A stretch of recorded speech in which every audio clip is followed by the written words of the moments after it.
Hello again, folks, in 113.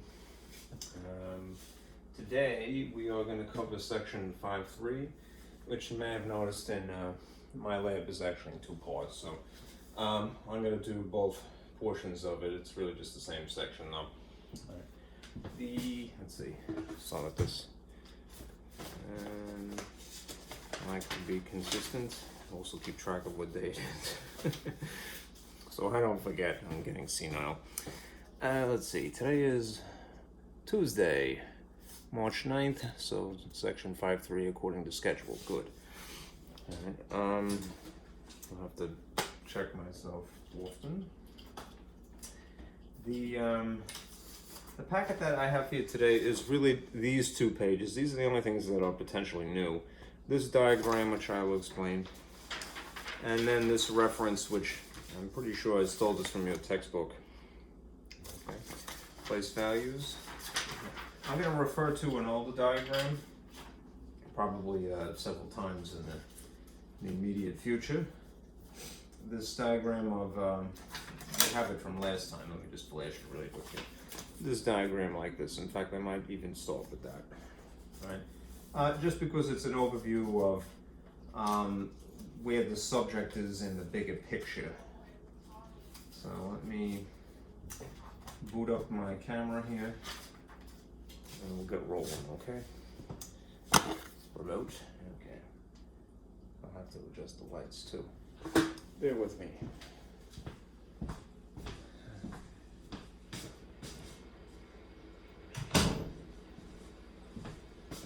Let's see. Does that require moving? No, you didn't do it again. Plug it in, Ziggler. Okay. Alright, so we'll scoot over just a wee bit this way. There you go.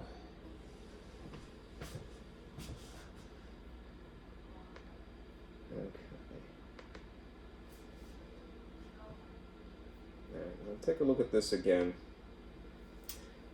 Just to emphasize where we are. Right. Today. That's fine. Okay. Section 5.3 is about fractions. So what that means is we're going to be dealing with real numbers that are specifically of the rational type. All right. We had talked about integers last time. All right. But we're basically going through this pathway. Just these things. Of the numbers, real numbers, we'll be talking about what is rational and specifically therefore things that are terminating or repeating. Those types of decimals, right? In a nutshell, what defines something as being rational versus irrational is that something that is rational can be written as a fraction. It may not start out that way. But it can certainly be written in the style of a fraction. Right? Here's a couple of examples. Right. I'll put them up here. The number 3, all right, is best defined as being an integer because it's a whole number and it's technically a positive. But you could write this in the style of a fraction easily by sticking a 1 under it. Right? Granted, it's an improper fraction in this incarnation of it, but it's still rational. Right? It looks like a ratio. Right? If you had something that was a decimal to begin with, let's just say hypothetically you had 3/10, right? 0.3 or 0.3 if you want to be fancy. All right, that would be 3 literally sitting in tenths place is 3 on top of 10. So it may not start out looking like a fraction, but you can write it in that style. That's an example of a terminating decimal.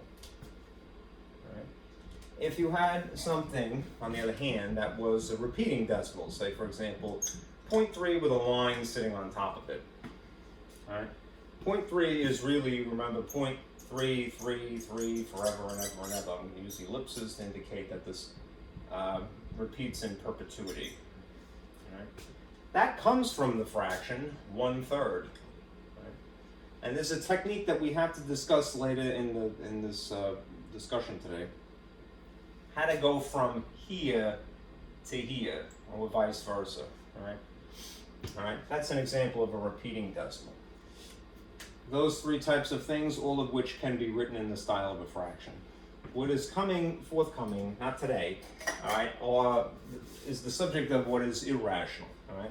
You can extrapolate upon this pretty easily. If what makes something rational is that it can be a fraction, essentially, then you might reason to yourself, and you'd be correct, that these are things that cannot be a fraction. Right?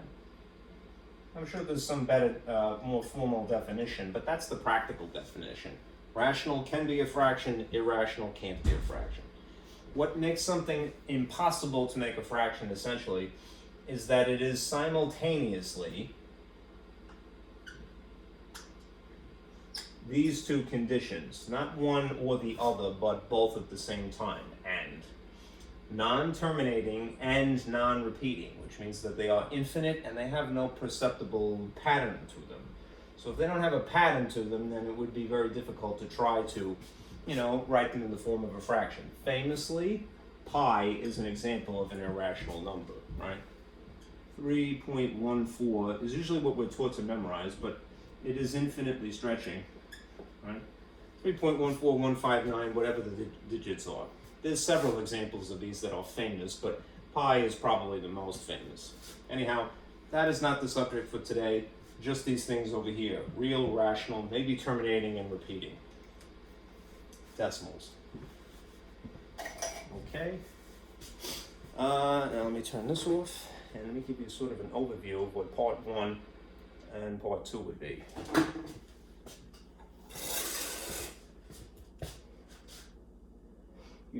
Okay. Let's see. Looks like a sufficient amount of light. Good. It's not quite 11 yet,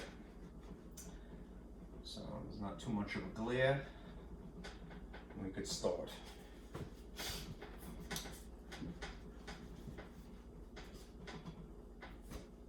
Take a sip of water.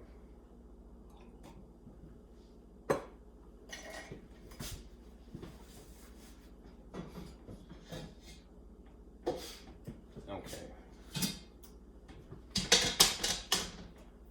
This is just for my own sake, really, to make sure that I don't encroach too much. I always like to split these things. So, for lack of a better heading, let's just call this 5.3, and how this is comprised. All right, part 1, Roman numeral 1, and what part 2 would look like.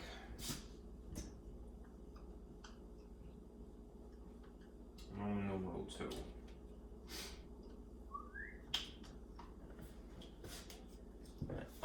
Essentially, this is going to be simplifying and converting, right? What we're going to discuss firstly are simplifying fractions. There's different techniques for that, as you probably know. All right. And then we're going to do some converting.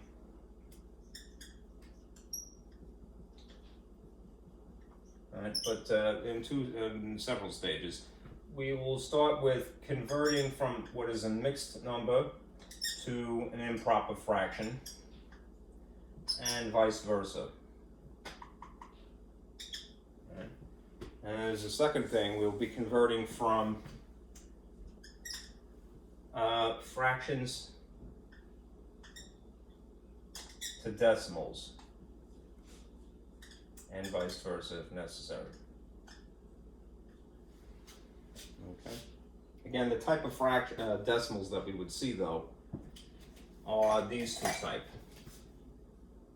They'll either be terminating, which means they would have zeros into infinity, or they will be repeating, which means if they do stretch into infinity, there'll be an obvious pattern to them, like 3, 3, 3, 3, 3, forever and ever and ever. Now on this end of it, once we get through these, all right, what we'll be doing is basically operations with fractions. So adding, subtracting, multiplying, and dividing primarily. And then naturally there'll be something that is, if we have to do multi-operations, we'll be basically doing the order of operations with fractions being involved.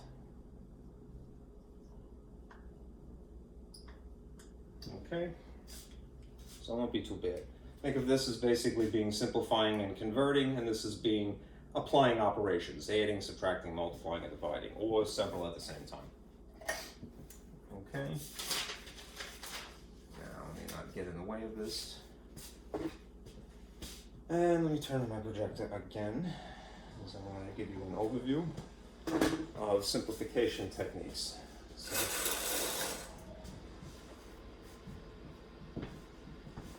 it is a good strategy always, again, if you're going into this field of teaching, make sure that your kids know, or whoever you're teaching, make sure that they know what the plan is, right? I think the mistake that people often make when they're in the position of teacher, instructor of some sort, is that they just kind of like, wing it, and it's not that they're not capable of explaining something lucidly, all right? But it would help everyone if they knew what the destination was beforehand. So, find that you're driving the car, all right, but tell everybody where you're going,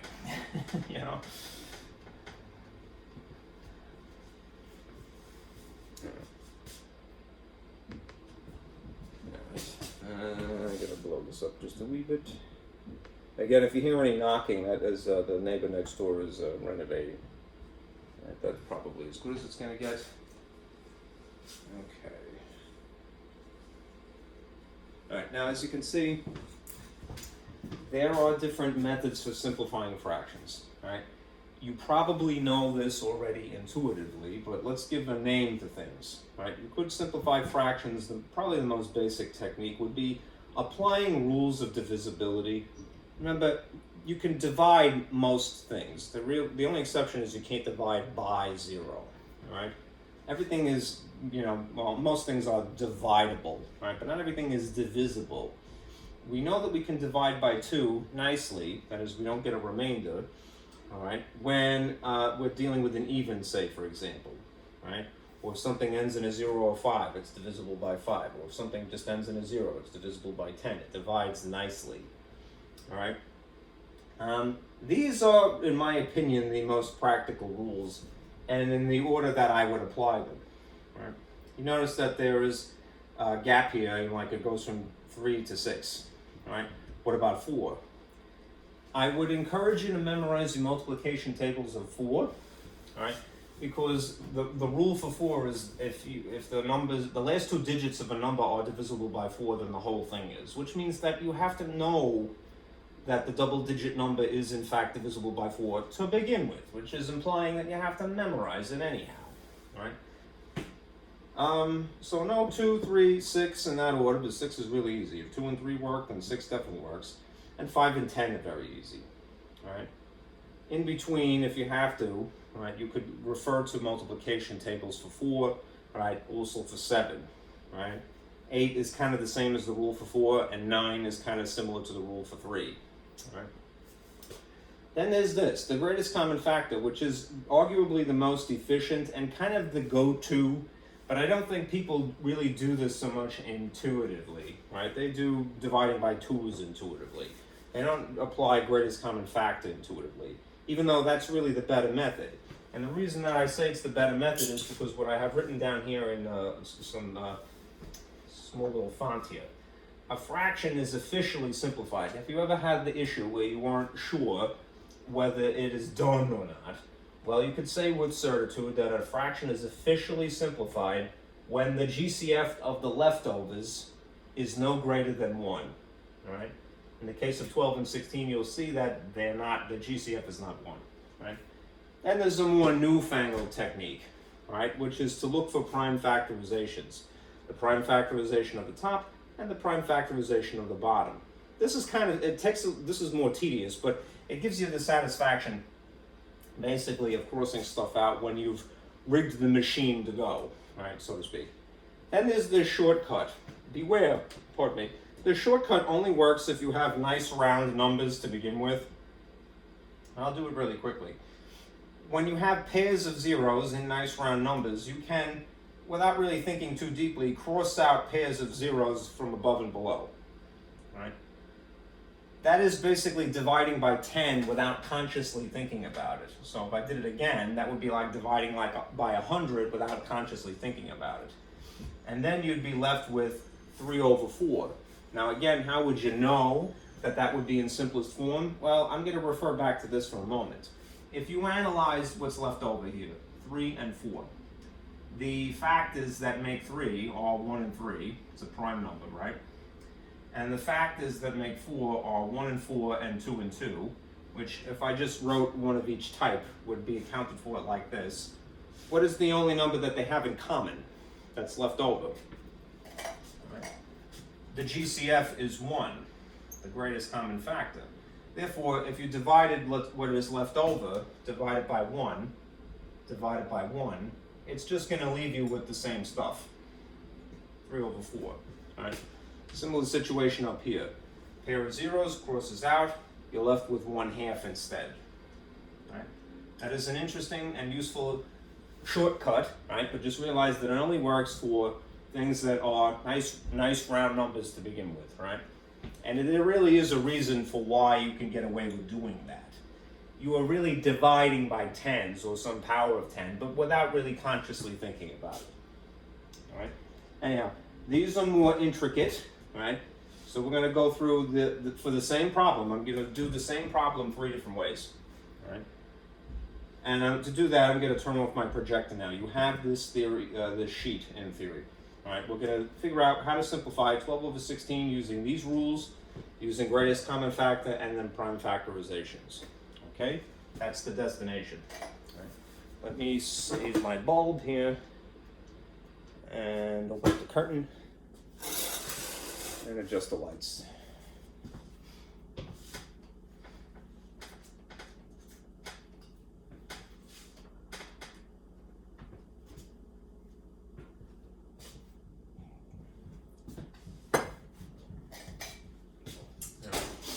For the sake of contrast, let me again draw little borders for myself here.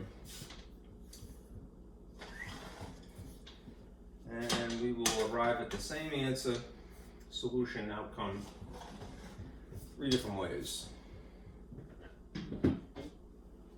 This is all simplifying.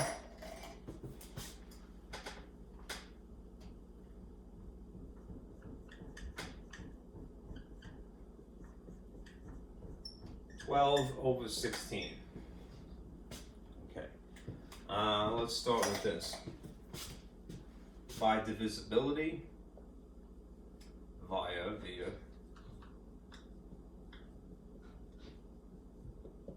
divisibility rules,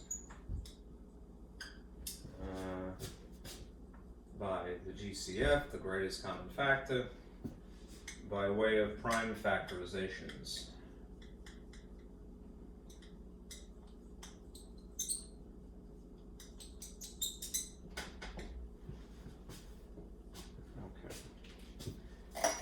In the case of 12 over 16, let us do what is probably intuitive. Right? We'll start with rule of divisibility for 2, which again, if you haven't been following the law, right? If you look in Canvas from a couple of classes back, what you should find is a packet that includes divisibility. In other words, there's a handout is what I'm getting at. I've forgotten which packet that I gave it to you guys, but it should be old information that you already have. All right, it's definitely available in Canvas. A nice handout that summarizes all the divisibility rules. So have that handy, please. All right, if you haven't memorized it. All right. The easiest one is again the rule for 2, the first one, which is to say that if this is even, then you could divide by 2, all right? They have to both meet that condition though, both even. So therefore you divide both by 2. Don't do it willy-nilly. A lot of times people will make the mistake innocently and they'll go, well, 12 is divided by 2. and then the denominator in a different problem would be something that isn't even, all right? You have to be consistent. Remember, you can get away with murder in math as long as you are consistent. Whatever you do to the top, do the same thing to the bottom. So 12 divided by 2 is to get 6, right? Half of 12, right? 16 divided by 2 is 8, right? And you exhaust this rule until you can't use it anymore. So the next thing would be, all right, this is still an even and an even, so therefore I would divide by 2 here, and I would divide by 2 here. And half of 6 would be 3, and half of 8 would be 4, right? And as I mentioned earlier, you know for certain that you are finished, that it is in simplest form when the GCF is 1. If you compared the factors of 3, it would be 1 and 3, to the factors of 4, it would be 1, 2, and 4. The GCF is 1. Dividing by 1 is not going to change anything. You're stuck with this, right? Anyhow, that is the answer, right? This is going to be, in all three techniques, 3/4, right? How would you do it if you started with factors, right? Here's 12 over 16 again. Let us list factors, and we'll try to do it in a numerical order. Things that multiply together that make 12 are factors, right? And they are in pairs. So I'm going to start with the easiest pair, 1 and 12. I'll just put them far apart, right? Next thing would be 2 times something, which would be 2 and 6, all right? And then the last pair would be 3 and 4. Admittedly, right, it does take a level of confidence, which comes from experience, to know that you have all of these, right? Knowing your multiplication tables will get you very far, all right? So again, if anybody in your life has ever told you, I don't memorize things because it's old-fashioned, etch-a-sketch, forget that you were ever taught that because it's stupid advice, all right? The most basic technique for learning anything is to memorize fundamental facts, and you should never apologize for that. And in the position of teacher, even if you yourself were not taught to memorize stuff, make sure that your students learn to memorize stuff, right? Things like multiplication tables, all right? So, 16. 1, 16, 2, and 8, all right, and 4 and 4, and you only have to write it once, okay? Now, as you can see, if you take the time to list you have 2 lists, right, the list for 12 and the list for 16. If you take all the time to list all the factors of 12, and then all the factors of 16, and you're a good little math geek, and you put them in order, right, because it's organized, you will notice that there's lots of things that they have in common. Virtually everything is made of the number 1 somehow, right? Even things are made of the number 2, right? And apparently 12 and 16 are made of the number 4, right? It just so happens that that is the greatest common factor, right? Therefore, if you strategically choose the greatest common factor for this purpose, for simplifying a fraction, what you are guaranteed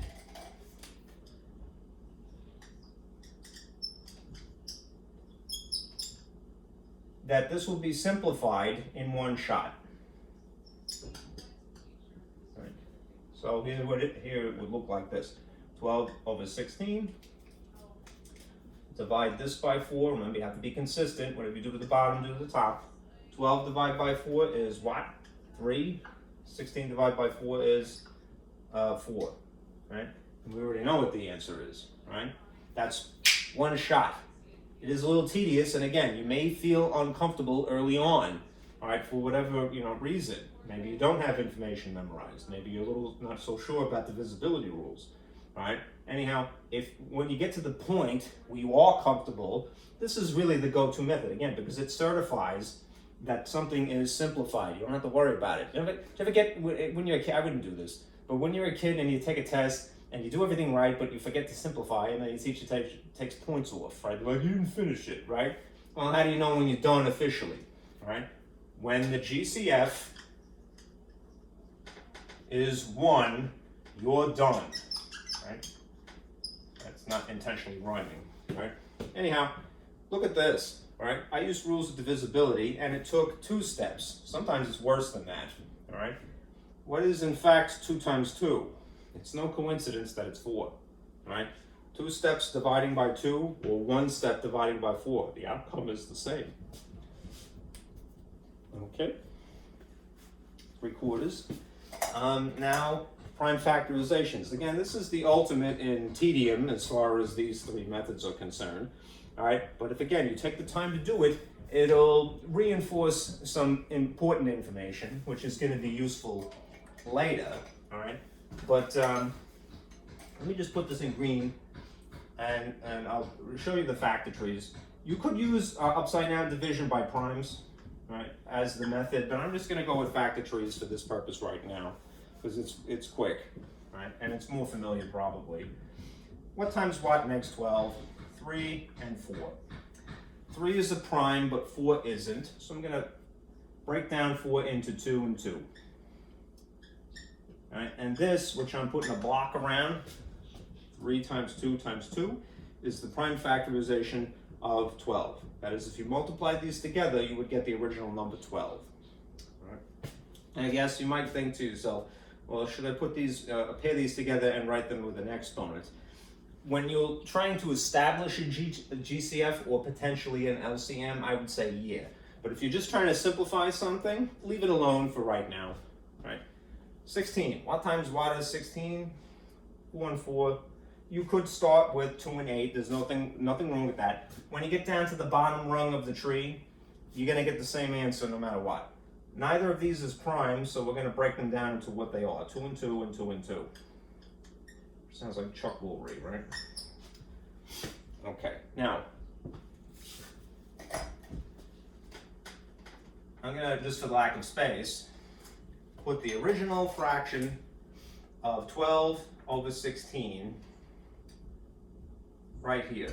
And then adjacent to it, I'm going to write the expansion of the prime factorization of each of these, one on top of the other. All right, so I'll try to put them in numerical order. All right, in the case of 12, it would be 3 times 2 times 2. All right, it's descending, I guess. And this one is 4 2's, so 2 times 2 times 2 times 2. Here's why I say that this would be satisfying if you took the time to do this. In a similar technique to what I had mentioned before in terms of the shortcut, you could get away with crossing out pairs of similar looking features, in this case pairs of zeros, to simplify, something like 300 over 400. Yeah, and that is a shortcut that only works for things that are nice round numbers, that is, that they have zeros in them.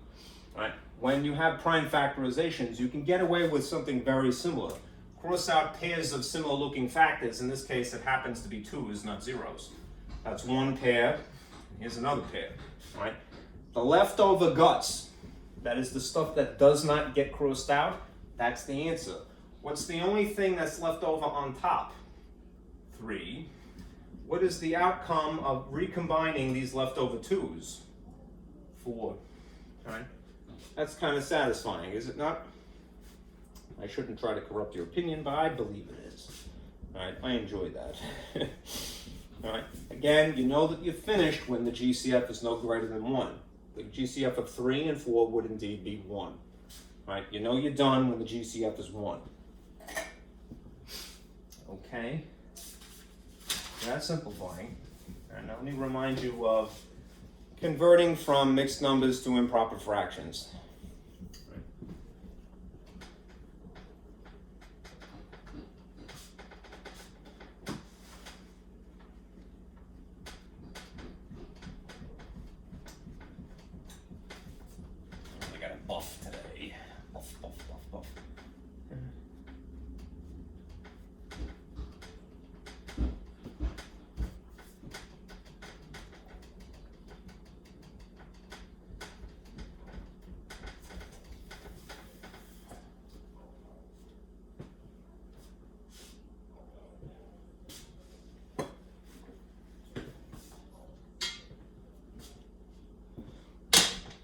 Okay, here's again a little border, just to give myself some space to work. Now, what we'll be doing is converting from what are mixed numbers to improper fractions. Right? And then over here, what we'll be doing is exactly the same thing backwards. So improper fractions to mixed numbers. All right, now, what I really should do is take the time to explain what are mixed numbers. A mixed number looks like this, where you have an obvious whole number sitting next to a fraction, so a numerator and a denominator. All right? An improper fraction looks like this. When you have just a solitary fraction, right? It technically could be the same number here and here, right? More often than not, there is a larger top and a smaller bottom.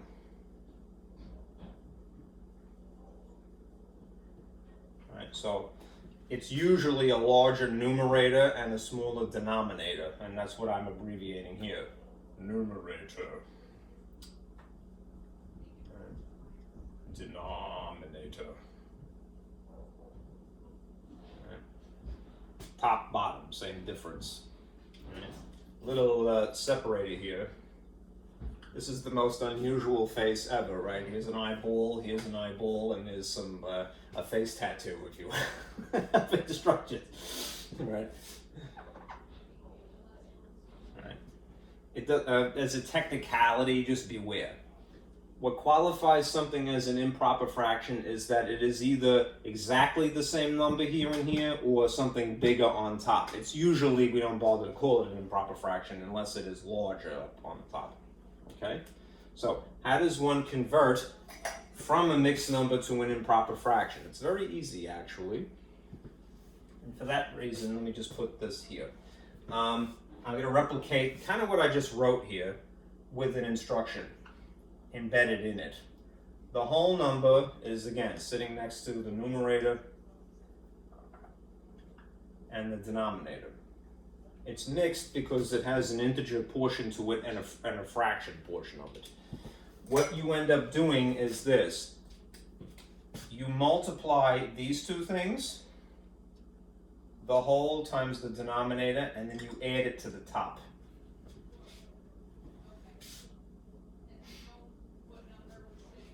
Right? A lot of times I will sort of draw a circle to remind myself. The whole times the denominator plus the top. That's the new top. Right? And then what the denominator was to begin with, that continues to be it. Right? You always keep the number that is the denominator. So here's an example. We'll do a couple here. Right? If you had 2 3/5. All right. Think about it this way. You're going to multiply these two things together and then add them to the top. What's 2 times 5? 2 times 5 is 10, right? And then 10 plus 3 is 13 over, what's the denominator still? 5. 13/5.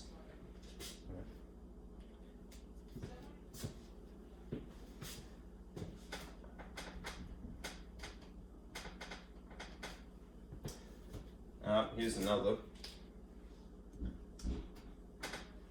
Let us say you had 4 7/8.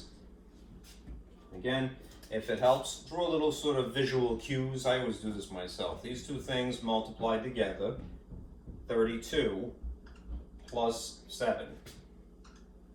32 plus 7 is 39.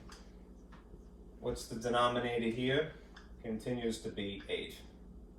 39/8 is the improper equivalent. Okay. All right, now if we're going the other way, here's another sort of visual strategy for looking at this. An improper fraction is, again, if it's a fraction, it's something that has a top, and I should write this. Improper fraction, right? Imp to mixed number.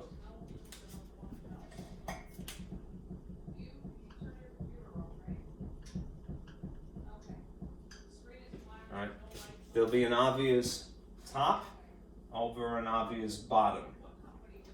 What I was taught to do, and I would encourage this because I think it's very practical, is you're going to divide the top by the bottom, essentially.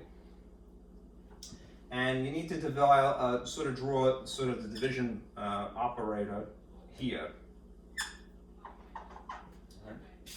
That places the denominator in the position of divisor without having to do anything. It's already where it's supposed to be located in this style of division, right? What you would need to do is to sort of drop top inside here. Drop top and then rows. And, you may, not gonna write zeros in this case. So the top is gonna go in here. I'm going to put a decimal here. It isn't really necessary because we're not converting to a decimal, but that's more or less where you're going to stop, right? And what you should end up with is something that looks like this. You take your obvious fraction, draw the division's house sort of adjacent to it. Again, that puts the divisor right where it's supposed to be. And then you put this on the inside, right? What you're going to create is a whole number up to this point, all right? And then you're going to have to figure out, well, what's the numerator and what's the denominator going to be, all right? The thing that is going to sit in the place of the numerator is going to be the remainder.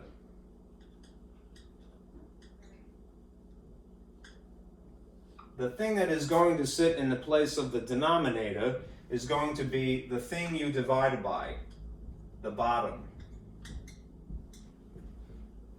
The old denominator continues to be the new denominator, essentially.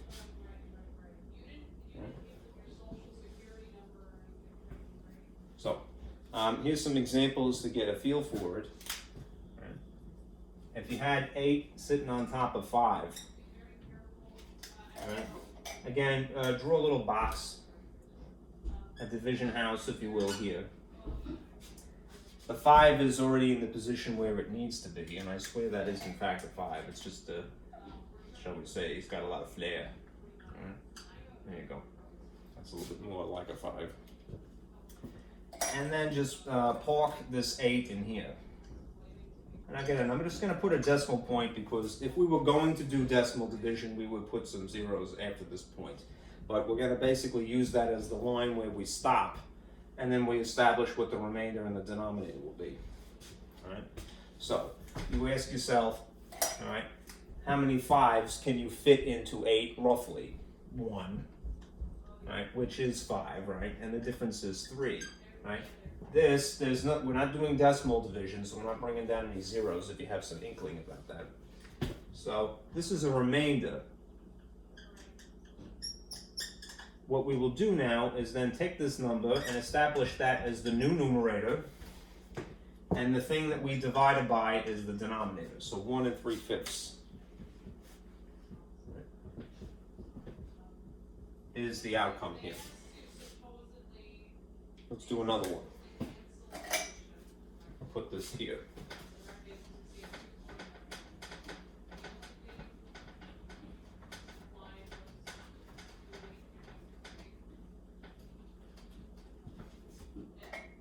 Suppose you had this instead, a slightly worse problem. 225 over 8. Right. Again, draw a little division box next to it. The operator is technically what it is. All right. The 8 is automatically in the position where it needs to be. Hope there's not too much of a glare.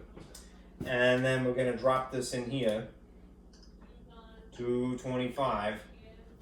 Well, decimal point, because that will be useful later. And now we will do the intricate division. Right? 8 doesn't fit into 2, but it does fit into 22 roughly how many times?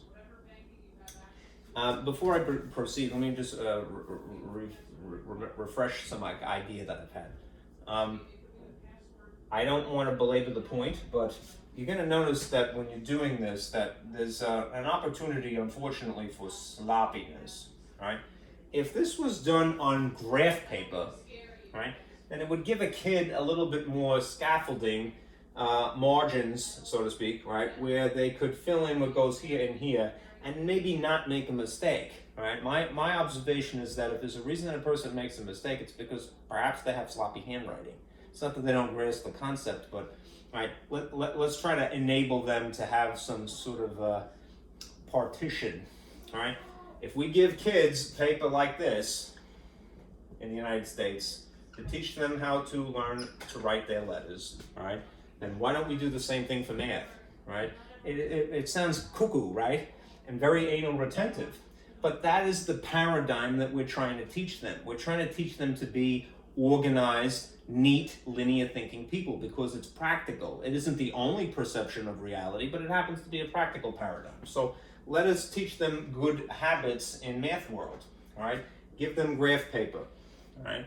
And teach them to write in the boxes. They'll be more neat, right? Anyhow, 8 doesn't fit into 2. We could, in theory, put a 0 here, but we tend not to.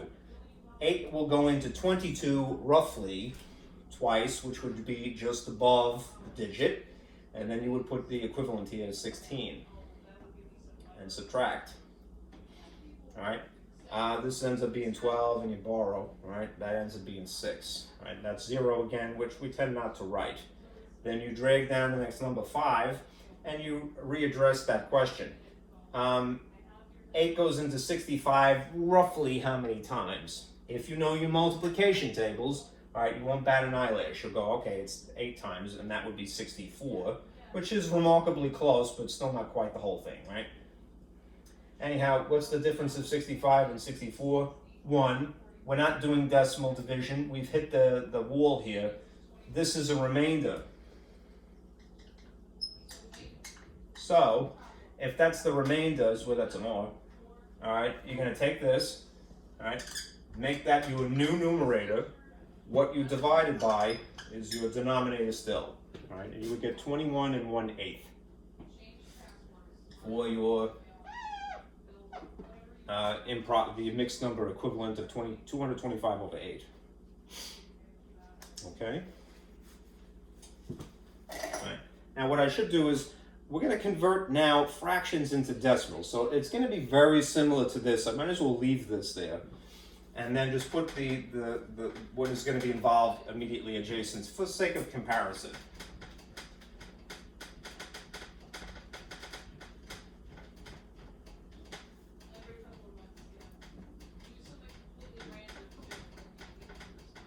Sorry, I really got to get the blue out. Okay. Let me just rectify this erasure here.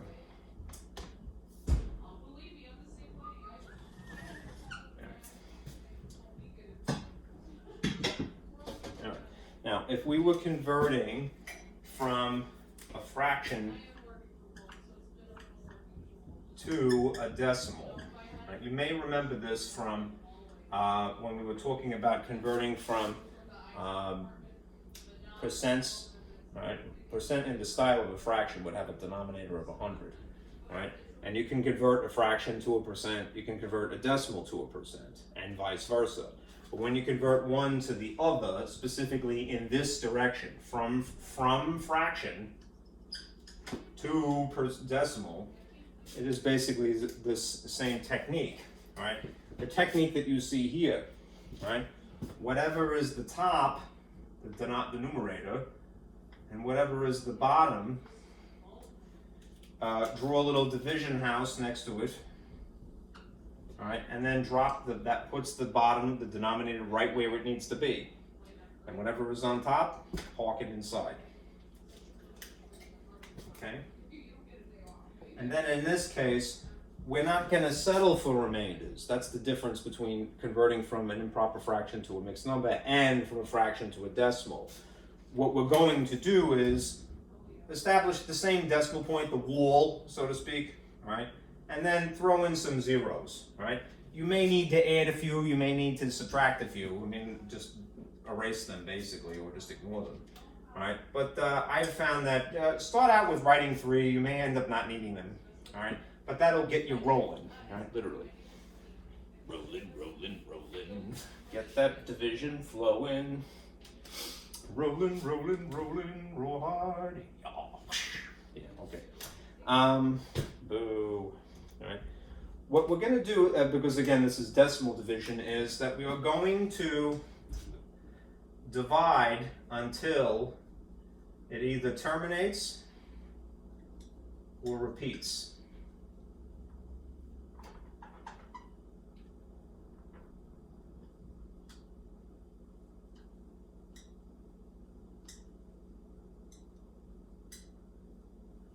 Right, that's basically what you need to look out for. Sorry for the sloppiness here.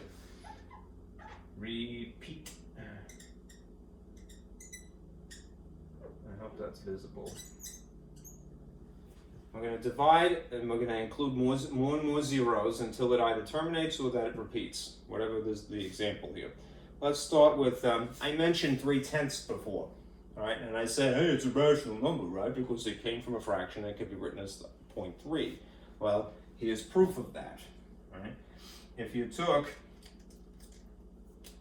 3/10, all right, and then you wrote drew a little division box adjacent to it,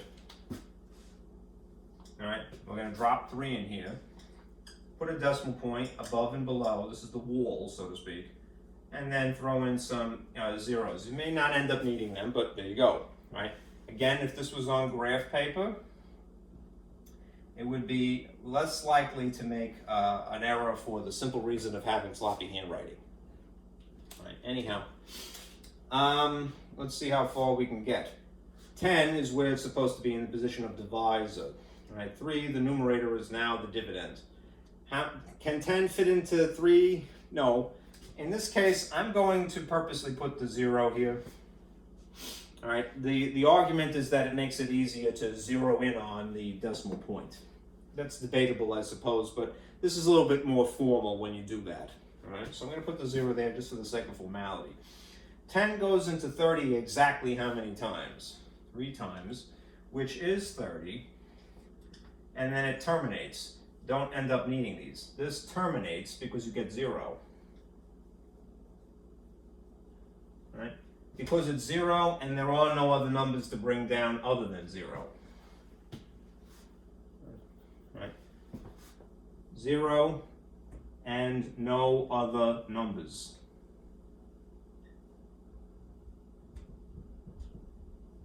To bring down, that's how you know it terminates. Okay, so 3/10 is literally 0.3. Right? As you can see, this is similar to when you're converting an improper fraction, right, to a mixed number. The difference is that we don't want a remainder in the case of decimal division.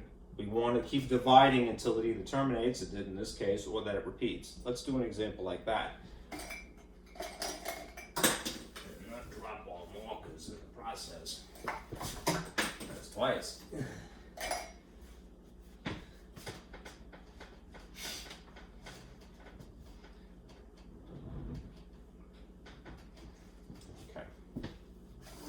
Here is another example. Again, I mentioned this earlier. I said that 0.3 repeating can be written as a fraction of 1/3. So let's start from a fraction and see what that converts to. So if you have 1/3 again, all right, and you draw a division house operator here, and you stop, drop, and plop 1 in here, and then throw in some zeros to get rolling here. This is the wall, okay, between a whole number and what would be a fraction under all the circumstances. All right. Again, graph paper would make you less likely to make a mistake because of the neatness.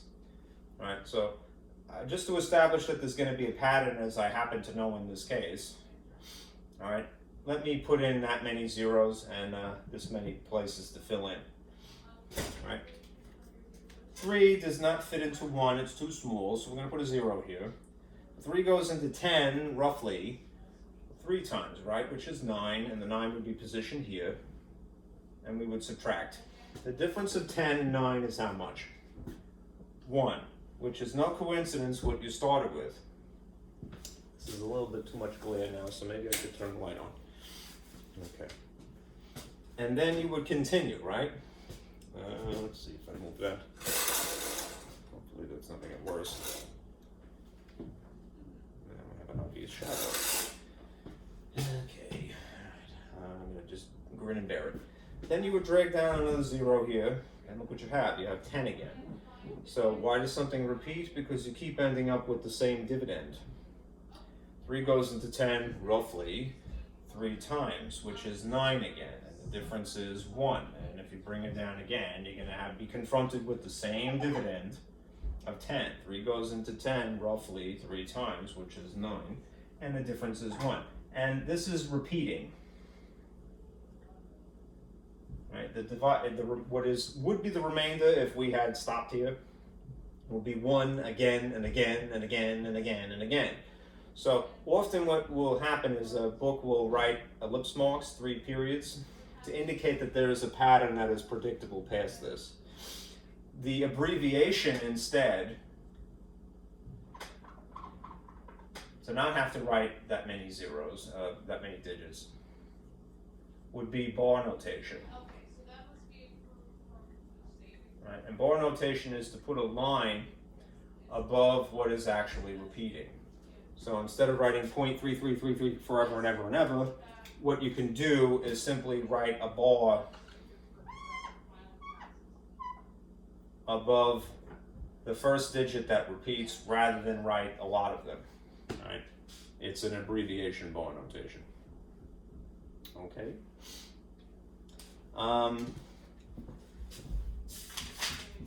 Here's another one that it just happens to be interesting. I'm going to erase this whole thing. I'm doing this because I want you to see that sometimes it's worse than just having one digit that repeats.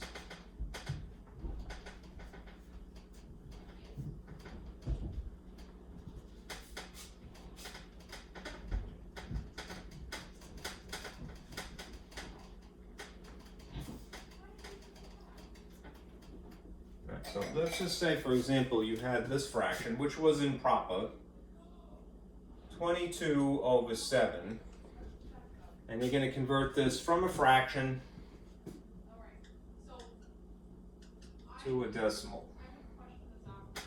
And we will keep dividing until, again, it either terminates or we see some pattern. Sometimes it's a while before that happens, right? So here's a little division house, all right?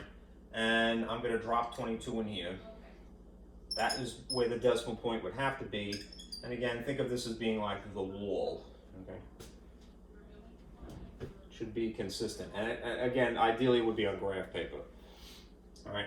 Anyhow, 7 goes into, it doesn't go into 2, but it goes into 22 roughly how many times? 3 times, which would be right up against the wall. All right. And that would be 21. Right? The difference of 22 and 21 would just simply be 1. And at this point, if we were doing it just starting from scratch, this would be the first 0 that we would drag down. And I'll try to set this up. And we'll see how far along this ends up going. Hopefully not too far. And there's my makeshift graph paper. Okay. 7 goes into 10 roughly 1 time, which would be 7. The difference would be 3. Doesn't repeat, doesn't terminate.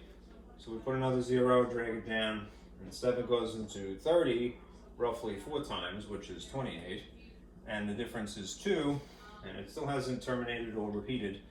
And 7 goes into 20 roughly twice, right, which would be 14. And the difference would be 6. I'm going to run out of space eventually. Here's another 0, right? 7 goes into 60, all right, roughly 8 times, which is 56. And the difference is, I'm running out of space, so I'm going to be sloppy now. 4, right? Another 0, and that would be 40. 7 goes into 40 roughly 5 times, which would be 35, and the difference would be 5. And then you have a 0 again, and you drag this down, and you have 50. And then 7 goes into 50 roughly 7 times, right? And that would be 49. Sorry for the mess. All right, this is supposed to be a 50 here, and this is supposed to be subtracting 49 here. What is the difference of 50 and 49? 1. All right. Now, what do we start with? All right. The first difference ended up being 1. All right. And now we have 1 again. So it would be futile to continue in this pattern, because what's going to happen is we're going to have all of these digits show up again and again and again and again. All right. Meaning that this will be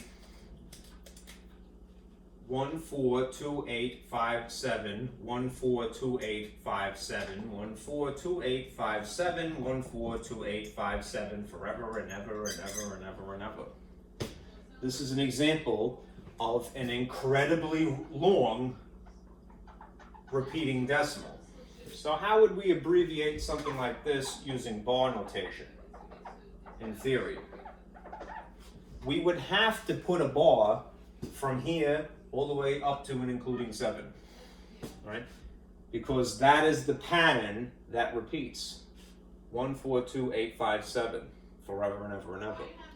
The reason that I bothered to do this, aside from illustrating how long division would actually work, is that this is in contrast with something that is familiar to us that I alluded to before.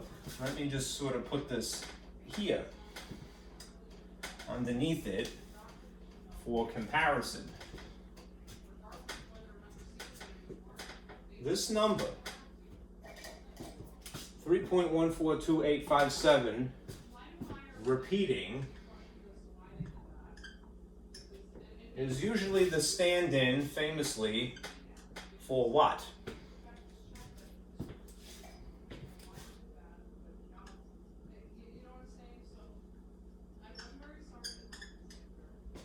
It's usually the stand-in for pi. As you can see, past the hundredths place, they cease to be the same number anymore. And in actuality, the numbers that stretch past 9, they're not a pattern. There's never a bar of all of these digits, 14159. All right, it's whatever, it is. So here's a pi from a calculator. That's a highly precise pi, but even that is not the entirety of it. 3.141592654, whatever it is.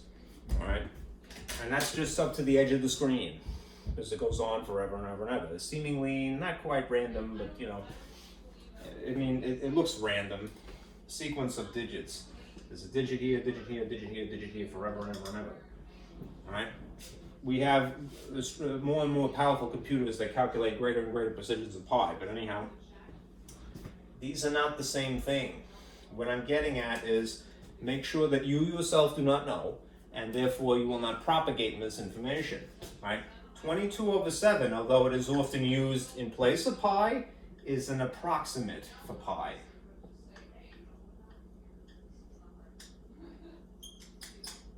Right?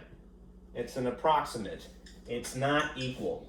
Right? It's just remarkably similar to it up to a point, up to the hundredths place. Okay? Now, let me show you an alternative. All right, and then we'll get back into place values.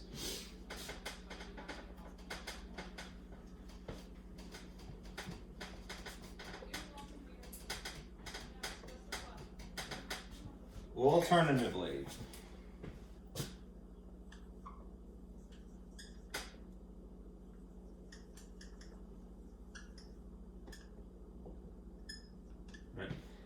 this has been the project to this point. We will start with a fraction, and we will convert it to a decimal. Right? Start with this, end with this. Some fractions, sometimes, and I'm going to have to put this with a little asterisk, this works 100% of the time. Converting, the technique that we discussed to convert from a fraction to a decimal always works. Right? But sometimes, what you can do instead is this. Rather than go directly from one to another, what you can do is you can try to upgrade your fraction to what we would refer to as a decimal fraction.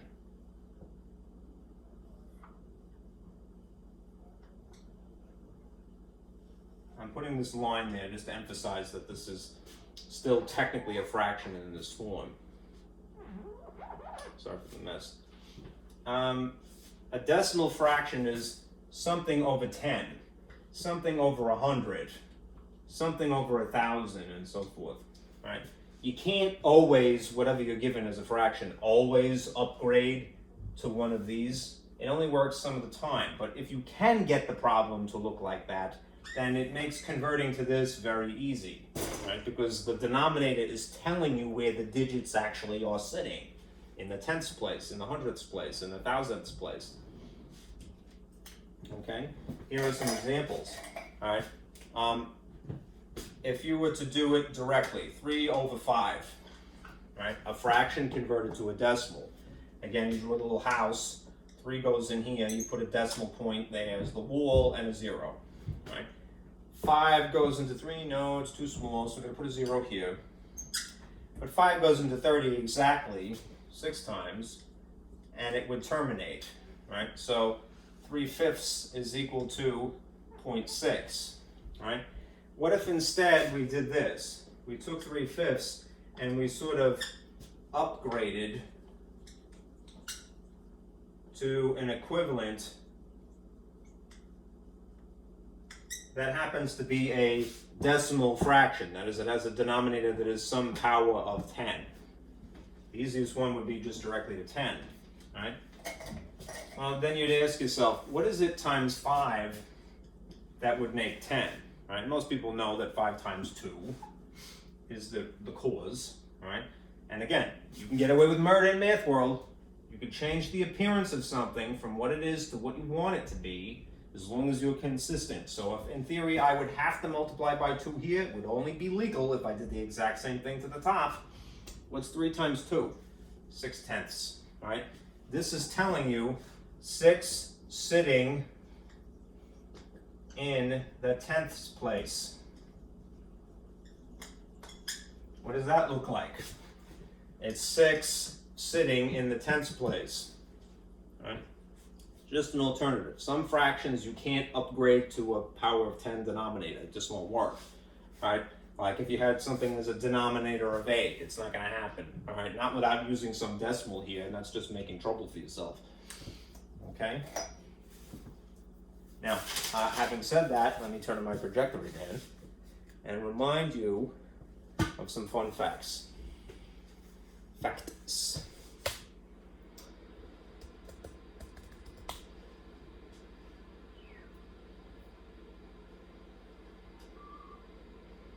Get rid of this.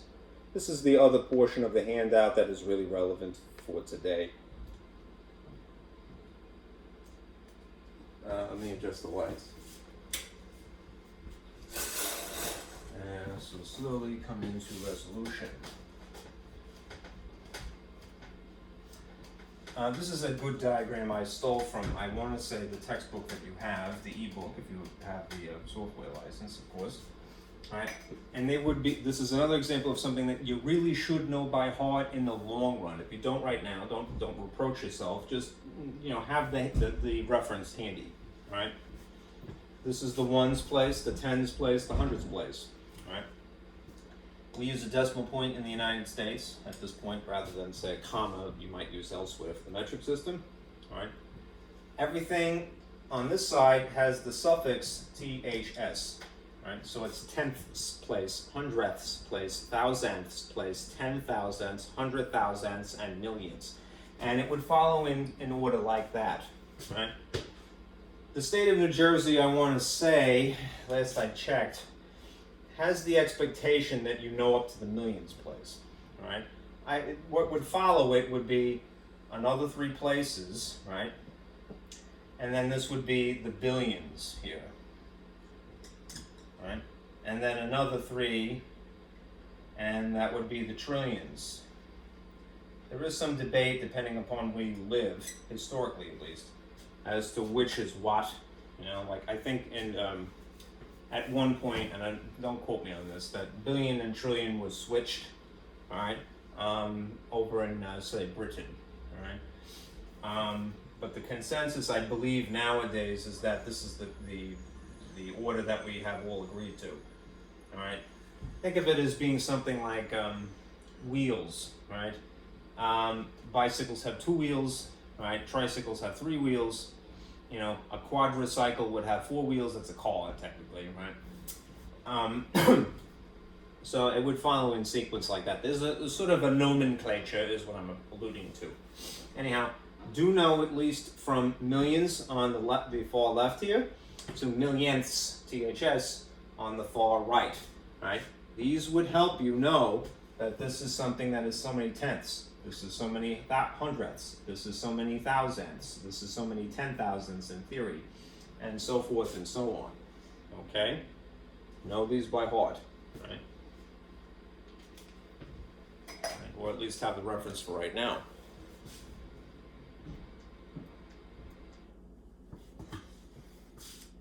All right, now what we're going to do is we're going to convert the other way.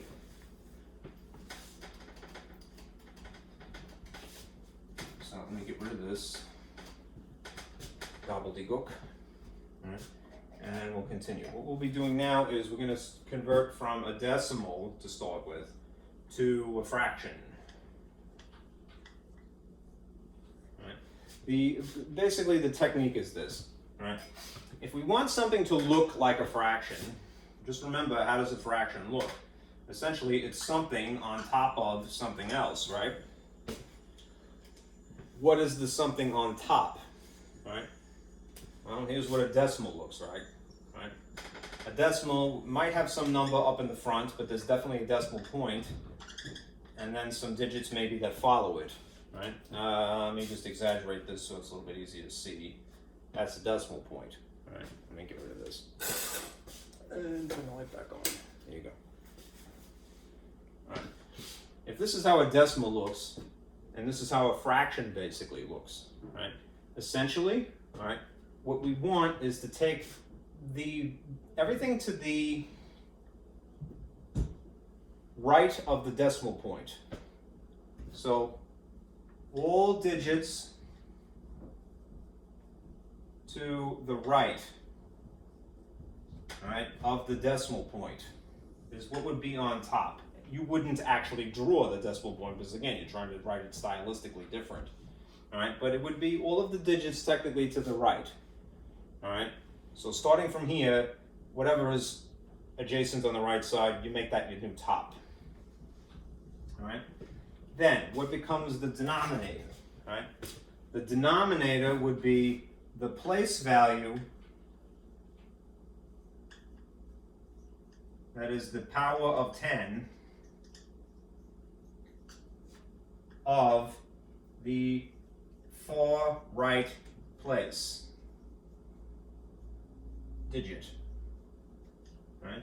The very far right. Now one must know the difference between right and left, otherwise you're going to be in trouble here. This is basically the plan, right? If you had something that was, there's an obvious number here other than 0.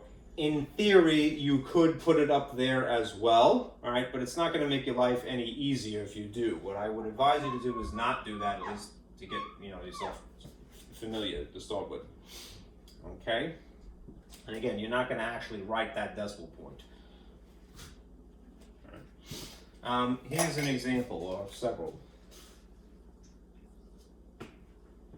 0.475. All right, we're going to try to conform to basically this concept here. All right.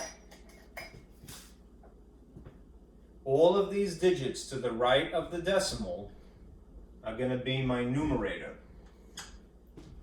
All right. What is the place value of the very far right digit? Again, this is the reason why one would need to be able to recognize the place values. Okay? Well, this is the tenths place, the hundredths place, and the thousandths place. So this would establish 1,000 as the denominator. Now, This is perfectly correct, but ideally we want to simplify too. Simplify when possible. Red is starting to die here. Simplify where it is in fact possible. Is that legible? I hope it is.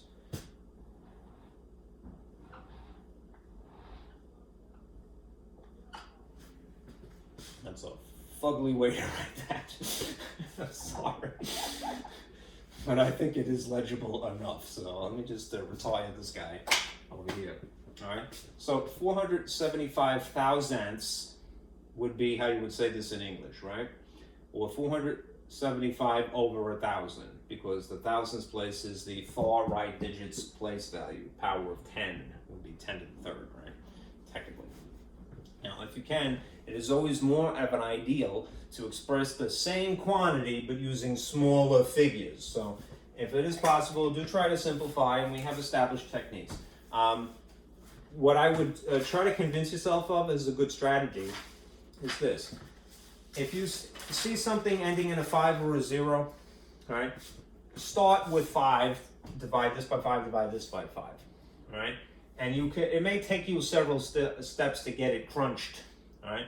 But it is an easy rule of divisibility without having to establish what the GCF is. If the number is a triple digit number, all right, it might be not worth the time, all right, to have to figure out what the actual GCF is, all right?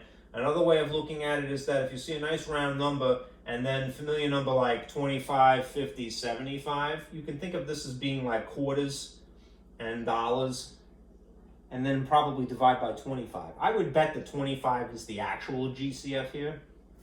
But let me feel around with my basic technique first, and then I'll try to prove it with the GCF. If I divide this by 5, then I would be obligated to divide this by 5. All right? 5 goes into 4, no, but it goes into 47 9 times with a difference of 2. 5 goes into 25 exactly 5 times. So this would get me this far, 95, right? 5 goes into 10 twice, and then there would be some zeros here. So this would be 95 over 200. Still ends in a 5, still ends in a 0, therefore I could still use 5 and 5. If I divide 95 by 5, it would be 1 with 4 left over, and that would be 19. And if I divide 20 by 5, not 2, that would be 40, right? And at this point, you might be going, is that finished? All right, remember, you know you're done when the GCF is 1, right? This 19 happens to be a prime number. That means it only has factors of 1 and 19, right? Even without having to sift through all of the factors, pairs of factors that make 40, do you recognize 19 as being any factor multiplied by something that makes 40? No. The GCF is 1, that's simplified. Right? Now, it probably was the case that the GCF to start with here was in fact 25. How do I know now? Because these were the factors that I used, 5 and 5. Right? If I divided 475 by 25 instead, it would have got me to 19 in 1 step versus 2 steps. So it's more efficient. Right? Be willing to experiment.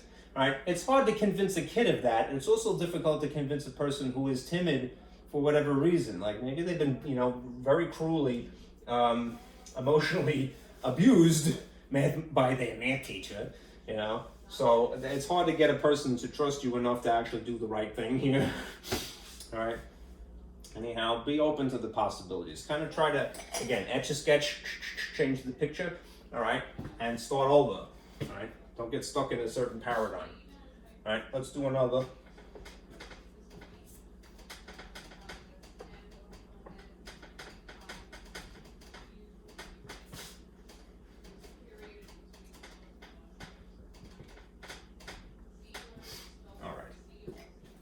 Here's another one. Now here's one where you have an obvious whole number up in the front.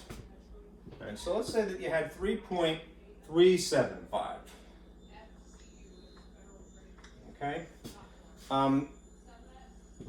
Really all that you have to do is exactly what we had done. Establish a top and a bottom. If you're converting from something that is an obvious decimal to something that is an obvious fraction, is that line there, all right? Top and a bottom, numerator, denominator, all right? Take everything, all right, that is to the right of the decimal point and plop it right here, 375. Analyze what place, what power of 10 technically would be sitting here, the very far right digit. All right, it would be, again, 10th place, 100th place, 1000th place. So this would be 1000 in this case, just as before. All right, and you go through the process of lowering this, simplifying. So I already know from that last problem that I could get away with dividing by 25, right? That again may not be the GCF, right? But be willing to experiment. If 25 doesn't work, then use what is more simple, using 5. I'm going to divide by 25. Why? Because, again, I think about this as if it was money. $3.75 versus $10, right? There's no actual decimal here, but the relationship of one to the other is similar, right? So if I divided this by 25, I can't fit more than just 125 in the number 37, right? The difference of 25 and 37 is 12. So writing it in short division is like little superscripts, right? I'm going to squeak a little 12 in here and read that as 125. That's the difference of 37 and 25 is 12, right? How many quarters are in $1.25? Exactly 5, right? Which would at least get me this far. It isn't going to be finished, you'll see in a moment, but you did a lot of work, right? Now if I divided this by 25 again, think about this as if it was money. All right, 25 don't fit into 1 or 10, but it fits into $1 exactly 4 times, right? And that would terminate, and then you just have an extra 0 is 40, right? So again, this isn't finished, right? The GCF here and here is not 1, I know, because that ends in a 5 and this ends in a 0, so what are they both made out of? 5, all right? So I could in fact do this again. I'm going to rely on my multiplication tables that I happen to have memorized at this point. 5 times something is 15. What is that? 3. 5 times something is 40. What is that? 8. So what does that make? 0.375. It makes it 3/8. All right. What is sitting next to it? A big 3. All right. So 3.375 is 3 3/8. Okay. Again, if you wanted to take the whole kit and caboodle, it would still be okay, but it would make your life a little bit more complicated. I'm just hypothetically, I don't really want to encourage this, but if you wanted to take all of the digits instead of just the stuff to the right of the decimal point, it would be 3,375 over 100, over 1,000. All right? You'd be dividing this by 1,000 instead of 375 by 1,000. And what you would end up with is basically 3, and then a remainder that would produce this fraction. Okay? So it is possible to do that, but it's probably just easier to ignore this and then tack it on as an afterthought.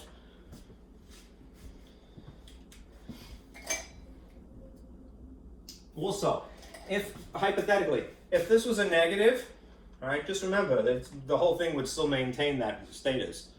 All right, tack on negatives as an afterthought as well. All right. Now, here's the really super interesting stuff, all right, I think, which is the situation where you have to convert a repeater into a fraction. There is a technique for that, but there are some prerequisite skills that a person must master, all right, or at least master along the way, from here to there, all right? Let me give you sort of an overview, all right? Maybe I'll try to split this and write the sort of prerequisite skills, and then give you an example right here.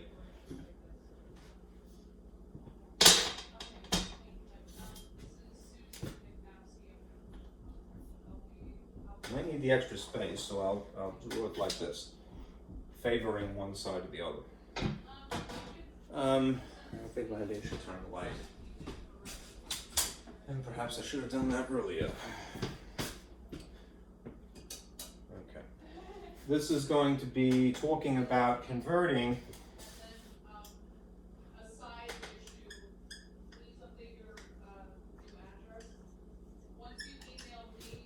a repeating decimal to a fraction. It is possible, right? Again, it requires a certain level of confidence, which you only get from doing something a lot. Right? Anybody would naturally. Right? You have to, another sort of paradigm that you have to sort of etch a sketch, forget, and just start from scratch, is the mistaken belief that the subject of math is not for you somehow. No, it's definitely for you, all right? It's for me, it's for you, all right? I'm nothing special, believe me, I make mistakes all the time. Anyhow, here's some prerequisite information.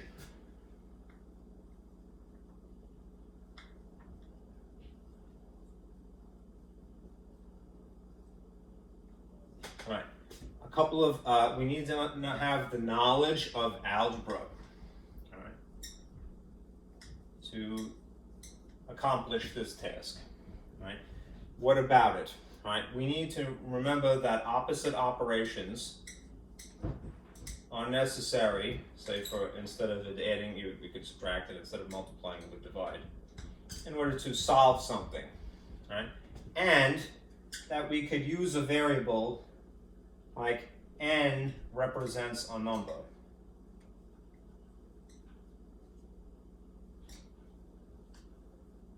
We're going to borrow those two paradigms, those concepts, right, from techniques of algebra. That's the first thing, right? And I kind of got myself in trouble here, but let me remind, I'll put something else here and then I will erase what I have. Right. The next thing is we need to remember place values. You need to recognize them, that handout, right? Where is the tenths place, where is the thousandths place, and so forth. Know them. Right? Knowledge of algebra, knowledge of place values. All right, and one more thing. I'm running out of space here.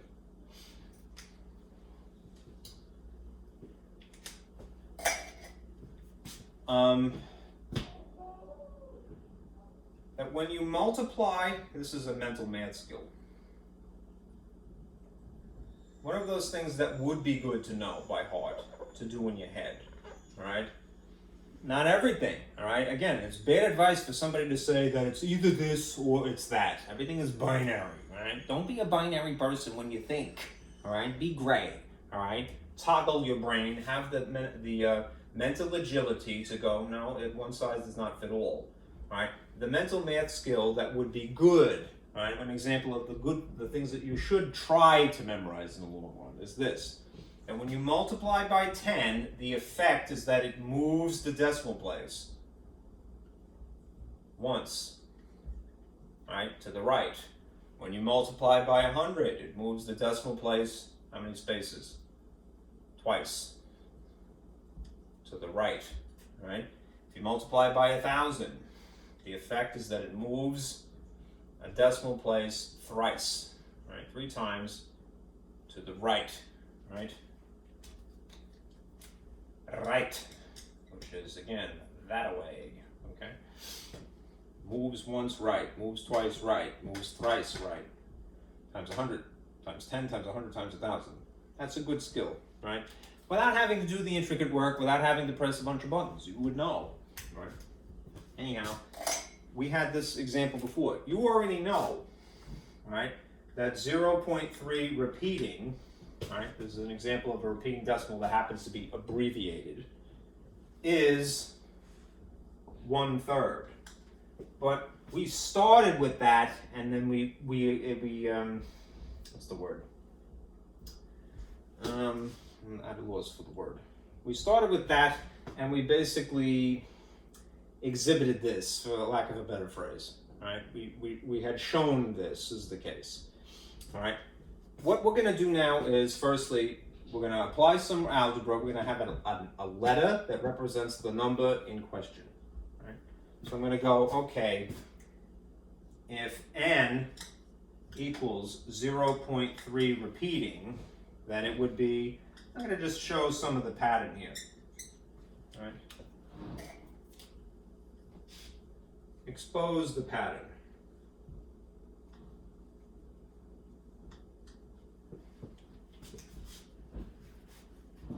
Then, in doing that, we see that this is something that stretches into infinity, right? Infinity is basically what we need to get rid of, right?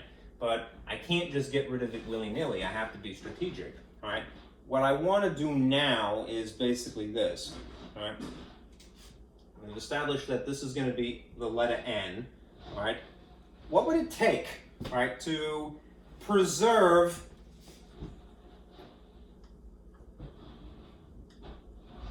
all right, some of the pattern?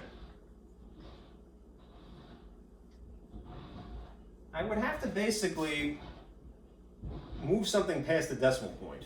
Now the question is, how, if I want to, the only thing that is repeating in this case is just the number 3. All right, if I want to save some semblance of that, all right, before I get rid of infinity, all right, I would have to just basically move a decimal point from here to here. What causes that? All right. If you want to move a decimal once to the right, right, again, for this purpose, to preserve some of the pattern, right, for posterity, then, and end up with this essentially, all right, what would in theory I have to multiply by? Times 10. If in theory I multiply n times 10, then 10n would be equal to this, right? If basically 1n, I know we don't normally bother to write the coefficient of 1, is equal to 0.333, then if I decided to just scoot this over, 10n would be equal to this, 3.333 forever and ever and ever, right? It may not be obvious yet why I'm doing that, right? But again, the goal is essentially this, right? To make something look like a fraction. In order to accomplish that, I need to basically cancel infinity. That sounds rather ominous, right? Cancel infinity, right? Now, that is just basically multiplying by 10, getting it to do that. And now I'm just going to make a record of that. All right. If I actually want the extra digits that are past this point to go away, that is to cancel infinity, all right, I have to employ some other operation other than multiplication. Well, multiplication helped me, but now I need to do something else.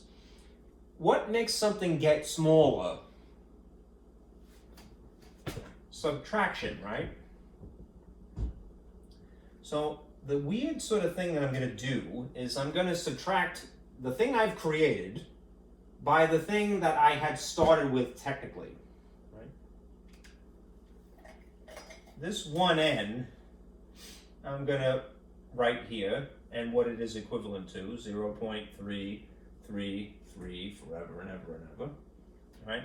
And now, in order to legally get away with this, right, I'm going to have to not just subtract the actual decimals that you see here, the thing that I started with, the thing that I created, but also their equivalents, the algebraic expressions that represent them.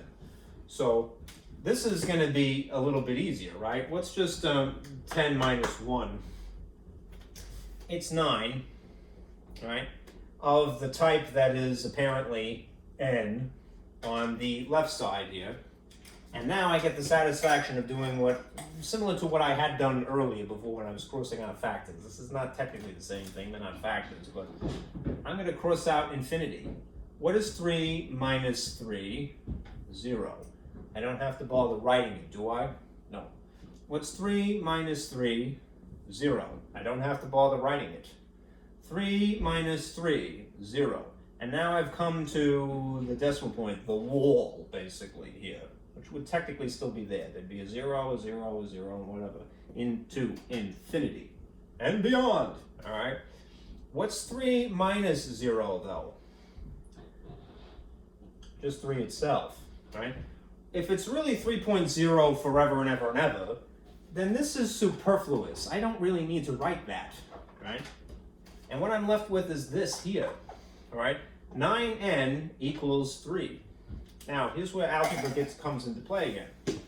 When you solve something algebraically, you end up performing opposite operations, which means that if you start with adding, you end up doing an opposite operation, which is subtraction often, right? And if you start with multiplication, in order to solve, you end up dividing instead. That's what's going to happen here.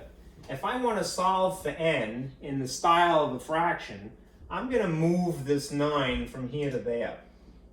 Two things that are pressed together like so, it is implied that they are being multiplied.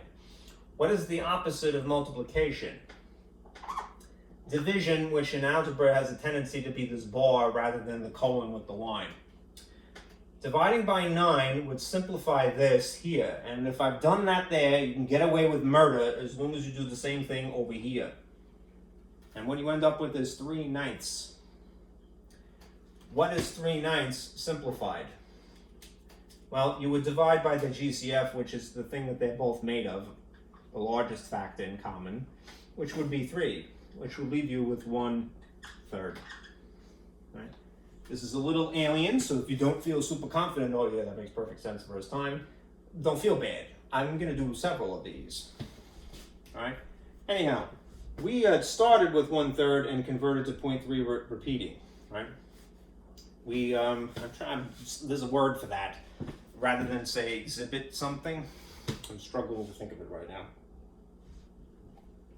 We illustrated that, all right? From this to this. What we're doing now is starting with this and going there. We already know what it's equivalent to anyway. Helps to have some inkling as to what something ought to look like ahead of time, right? Especially when you're trying to establish some rules, all right? Some ground rules. Let's do a couple of these.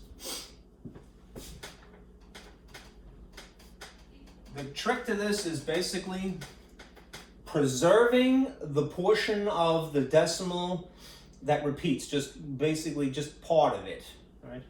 Not the whole thing, so that you can then dismiss the infinity. I'm sure there's a more eloquent way of saying that, but that's essentially what's happening. We're deleting, subtracting out infinity.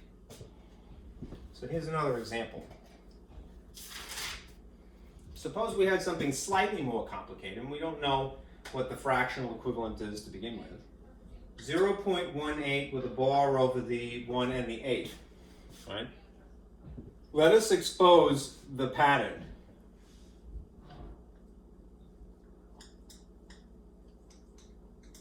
All right, to start with. That would be 0.181818 forever and ever and ever. It's 2 digits that are repeating in sequence, not just one numeral. All right? We're going to borrow from algebra, basically, this sort of seemingly unnecessary technique of saying, all right, we're going to call this n is equal to this pattern. 18181818 forever and ever and ever. Now, what do we need to do? We need to, after we've done exposing the pattern, we need to preserve a portion of it.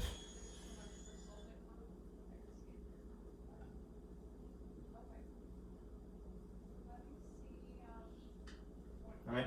If we want to get the 2 distinct features here that are unique to 181818, all right, we need to go that far. All right? In order to go from here to there, I would need to move a decimal place how many spaces to the right? 2, right? In theory, what would I have to multiply by in order to accomplish moving this from here to there? Well, multiplying by 10 moves a decimal point once to the right. Multiplying by 100 would move it twice. That's what we need in this particular case. So what would we end up with? We would end up with technically 100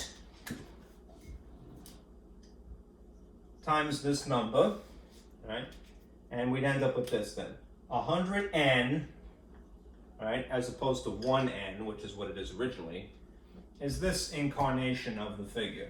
18.181818. I'd like to do threes, right, pairs, right?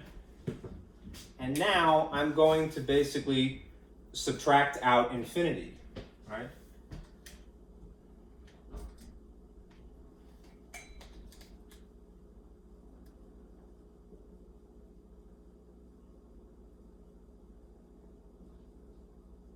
I want to destroy infinity in some way. That's a very nice green today. This is the nicest green marker of this brand I've ever had. All right, I should mount this to a plaque that is such a great green marker. I don't want to even confuse it with this chucklehead here. All right, anyhow, so I'm going to do something similar before. Multiplying moves a decimal. All right, subtracting deletes infinity.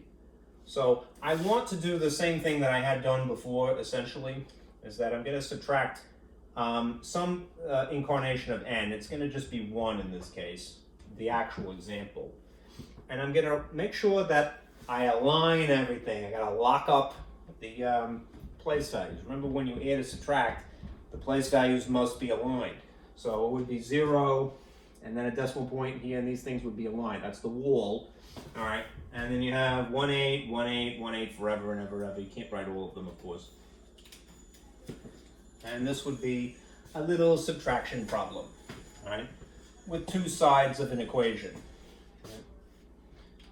Okay, now in this case, we'll do the maybe easier part here first. Ignore that they're n's. Just say to yourself, what is 100 minus 1? Well, it would be 99, right?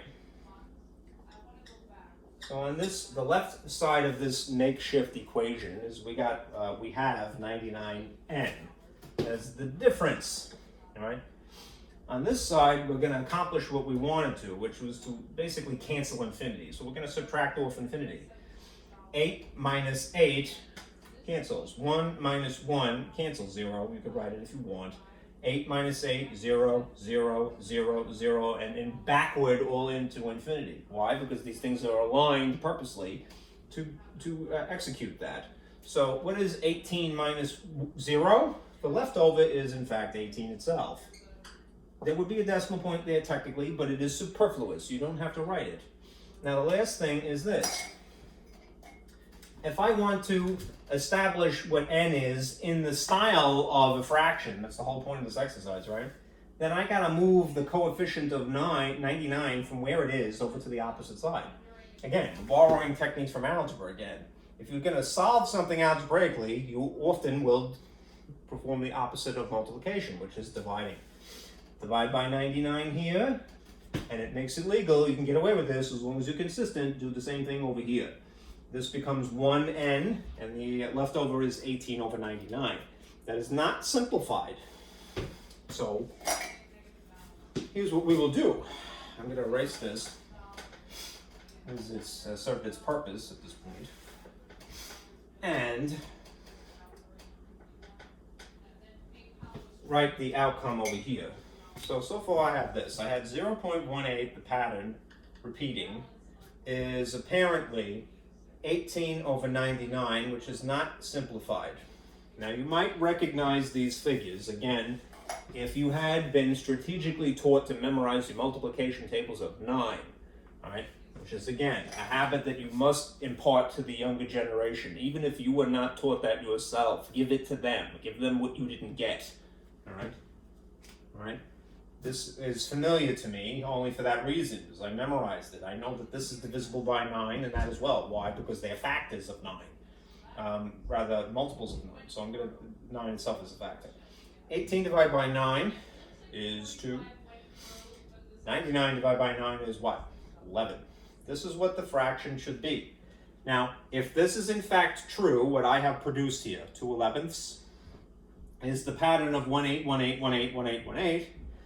If I divided 2 by 11, that should be what I see, right? For the sake of expediency, I will use my calculator. All right. Now, interestingly, on your you could just divide 2 by 11 immediately, but there's a fun button on here. Where is it? Up here, ABC. ABC allows you to enter something in the style of a fraction. Now, mind you, this is a $10 to $20 calculator, the type you required. Right, that doesn't have too wide a screen, so the way that it expresses the concept of a fraction is it uses a sort of funny L shape. So I don't have a middle finger tip, sorry about that. Anyhow, what is 2 divided by 11? You see that. 18181818. If you see, you're worried about this digit of, what is that, 2 there on the end, that's the calculator rounding. All right? Don't worry about it. All right? The last digit is rounded, all right, just to make the other calculations you might use functional. All right? It is 1/8 forever and ever and ever. If you entered something in the style of a fraction, 2, you would press the numerator first, and then this button, and you see that funny, it's a backwards L, right, isn't it? L looks like that. So this is a backwards L, all right? And then you enter the denominator, 11, right? And then behind it, I mean, you could just enter this immediately, and you see that, right, on the screen, 2 11s. If you hit second, and then the same button, notice that it says F up here, and then D behind it, so behind the probability button. What should happen is that this will convert this to a decimal. So I'm going to hit second and then this, and the answer you just got, it will convert. And there you have it, 18181818, just rounded on the end here. Right? Now, if you started with 18/99, you could do the same thing, all right? You could enter something like that. I don't want to encourage bad behavior here, right? But this will automatically reduce it to what it is, 2 11ths, all right? And then the same task, it would convert it to a repeater here, 18181818, all right? You might go, what the hell is you telling me all this crap for now? I could have done that before with my calculator. That's true, but the problem with the calculator is that it absolves you of the actual experience, which is not doing you any favors, right, psychologically or intellectually, right? We have a calculator which is something that, to be ethical, all right, we use when it is a convenience for us, you know, because it isn't really the point of the lesson, all right? But you don't want to not have the mental experience. It's like going to the gym and eating donuts when you're there. You know, don't do that. Don't go to the gym and eat, all right? All right? You go there to use the equipment, all right? The experience is what makes you stronger, all right?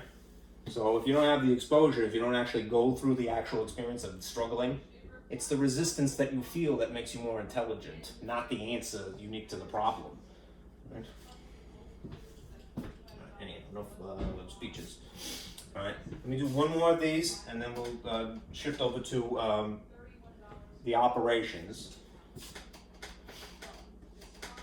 All right, and that will probably go a bit quicker. If you had, where's my black marker? Here we go. All right, if you had something like this, 0.83. Notice in this case that the pattern is really just the 3. So what does that look like? It would be 0.8333 forever and ever and ever. All right? So we're going to call that n, this pattern. And then we're going to have to do some manipulating here, mental math skills. We're going to employ this probably in 2 ways. All right? We want to, remember, preserve some portion of this. We want to ultimately defeat infinity, all right, cancel it off. But we need to preserve some portion of it, all right? So we would have to go to 2 places, all right? If I want to take 8 out of the problem, then I would just need to move this 1 decimal place, and that would be the equivalent of multiplying by 10. Which means that 10n would be equal to 8.333 forever and ever and ever. However, if I want to preserve the thing that is actually repeating, then what I would need to do simultaneously is move the decimal place to there, right, in red, which would be the equivalent of multiplying by 100 instead. And therefore, 100n would be equal to this. It would be, in fact, 83.333 forever and ever and ever. The thing that repeats, this repeats, not the 8. needs to be preserved.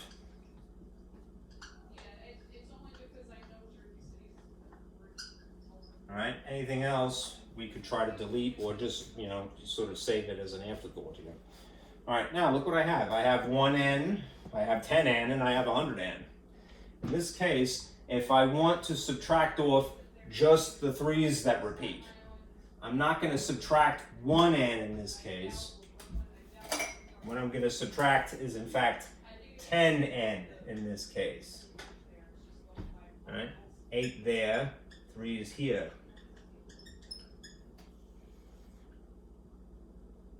Two sides, all right? This will, if we do 100 minus 10 instead for this problem, that will get rid of infinity entirely, right? Which was the objective anyway. Up to this point, what we're going to get instead is, what is it? 75, all right? So we have 75 from this subtraction of 83 minus 8, this difference. And on this side of the equation, the slightly more vague algebraic incarnation of those figures is 90n. So if I have essentially this, 90n is equal to 75, how do I solve this algebraically? I gotta move 90, right? So if I move 90 over equals, I do the opposite of multiplying, which is dividing. If I did it here, my hands are tied, I'm obligated to do it here. And this is the fraction equivalent, 75 over 90. Now, again, that is correct, and you could verify this with a calculator. Divide 75 by 90, you will see 0.8 and then a bunch of 3's. And it doesn't round in that case because it can't, all right? Not to something larger, sort of misleadingly. What we can do, though, is, and the ideal thing would be to simplify this, right? I want to say the GCF in this case is actually 15, right? You could start out by dividing by 5's, and then you end up seeing that you divide by 3's as well. The GCF is actually 15, so just for the sake of expediency, I'm going to do it like so, right? Whatever you do to the top, do to the bottom. How many 15's can you squeeze into 75? If you feel a little unsure, think about it this way. Think about time, right? There's a lot of relationships of math in our ordinary life that we just are oblivious to, really. But a quarter of an hour is how long? 15 minutes. How many minutes are in an hour? 60. What would be an extra quarter? 75. So this would be 5, right? And then a half an hour extra would be 6, right? And that is to say, 15 times 5 is 75. 6 times 15 is 90. All right, so 0.83 repeating, just the 3's, is 5/6 in its simplest form, right? Here's proof again. If you enter 75 over 90, right, your calculator will automatically reduce it. Sorry for the glare. 5 over 6, all right? What is that in the style of a decimal? 0.83 repeating. That's the logic. All right, now, shifting gears, we're going to do operations, and there's a strategy for each of these. So, let me erase this stuff and give you an overview, and then we'll move on.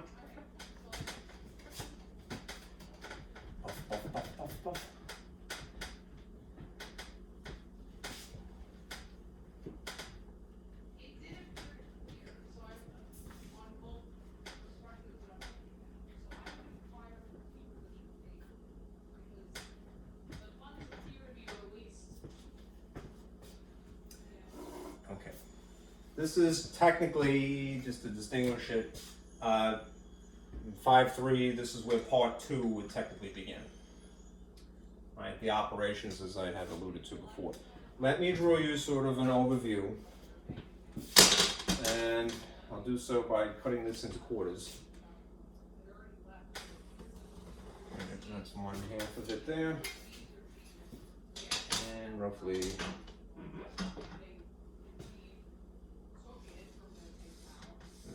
black marker is almost ready to bite the dust. Another half that way. Okay. Alright, so for part 2, I need the space we're doing operations.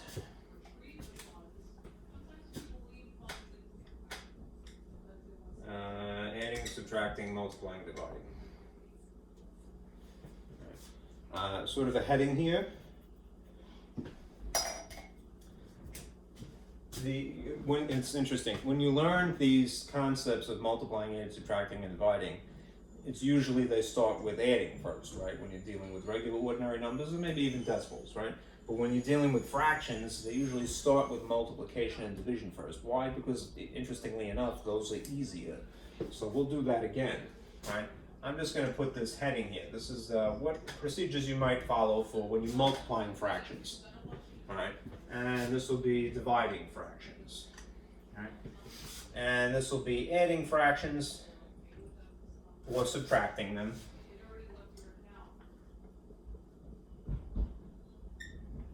That are like, and when I'll get back to that.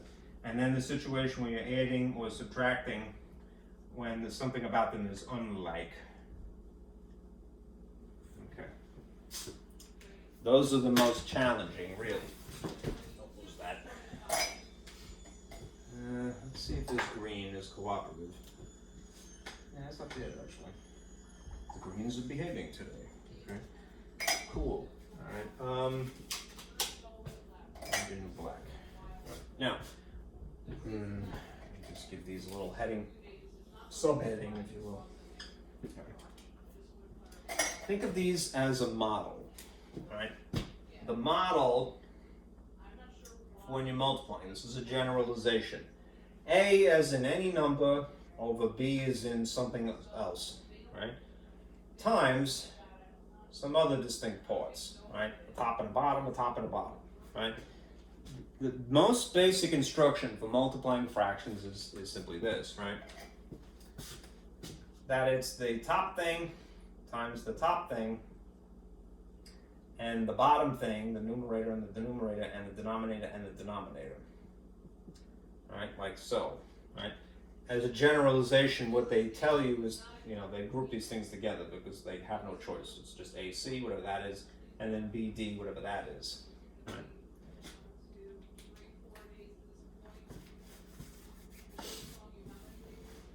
Right. Now, slightly more strategically, though, right, would be to cross-simplify, for lack of a better phrase, first when possible. Sometimes it's not possible. Cross-simplifying would basically be taking advantage of divisibility rules or the GCF, right? Of things that are diagonal to each other. It's totally legal.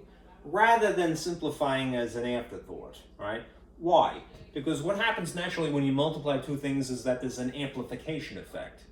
So the figures that you end up with start to leave the realm of what is familiar. And then if you had to simplify then, all right, it isn't impossible, but it's more arduous a task. So the strategy is try to simplify before you multiply, right? If you can. You can't always get away with that. Right? When you divide, you're going to have a very similar situation, but here's what would happen, right? If you end up dividing by a fraction, you have to make some little accommodation, some little correction. Whenever you see that you are somehow dividing by a fraction, remember this sort of mnemonic. Keep, change, flip. To divide by a fraction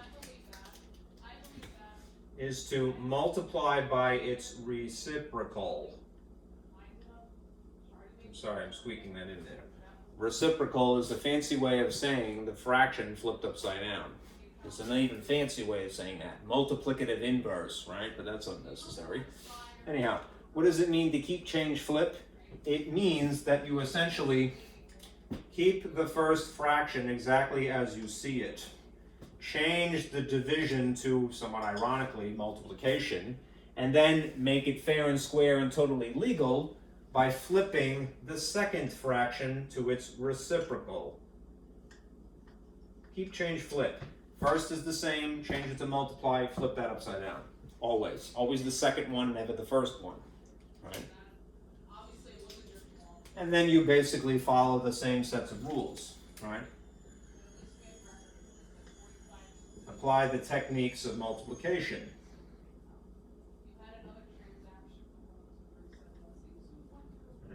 There's one thing I'm leaving out here. If you end up with a mixed number, right, make them improper. Right? I'm going to put a little thought cloud here because this is true for both of these situations. Right? Convert mixed numbers to improper fractions. Right? Before you do this or that. Right? For multiplying or dividing. Right? And then if you need to, convert it backward. Right? Usually a good rule of thumb is basically this, that if they gave you mixed numbers, whatever you do in the middle, from getting from point A to point B is fine. All right? But give them back the style of a number that you got, unless it's specified otherwise. Okay? So like if you were given decimals, return decimals. If you're given whole numbers, try to give whole numbers back. If you're given fractions, then give fractions back. All right, now these situations we're adding and subtracting, because it's the same. Here's a model for these, what they would look like.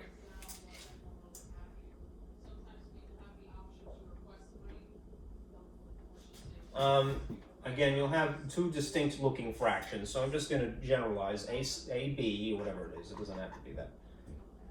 Yeah, right. AC and B over C, right? Don't obsess over what these labels are, it's just to make them distinct. If it's an addition problem, it would probably have a prominence plus sign in between. If it has a minus in between, it would probably be a subtraction problem. You already know from combinations of signs whether you actually add or whether you actually subtract, right? We could revisit that, but not right now, right? If they happen to be like, that is implying that they have like what? They have like denominators, right? So really all that you need to pay attention to is the stuff that is on top. And therefore the problem is really this. It's really A plus or minus B, whatever that happens to be, over just whatever the C is. Right? You don't actually add or subtract the denominators, you just match it. Okay. Remember rules of signs. Right? That's true in this case and in this case as well, but that is especially important here because it's more tricky. All right? Remember, sign combos determine the operation, whether you add really or whether you subtract really. That will be true in every case. Right? Well, for adding and subtracting at least. Right? Sign combinations, the multiplication, division merely determine the sign of the answer. Now here's a slightly different situation, so the model would be adapted,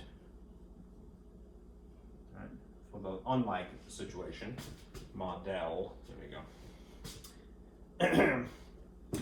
Suppose that you had this instead, right? A over B plus or minus C over D. Again, don't really obsess over what the labels are so much as they're distinct. That's really all it's meant to illustrate. All right.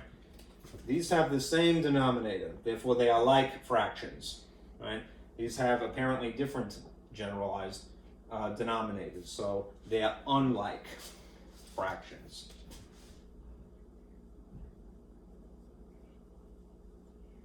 All right. Now, when you have a situation like this, there's really two alternatives, and I'll sort of re-emphasize this. I'll draw you a diagram to add to this in a moment, but to give you a heads up, right? The ideal situation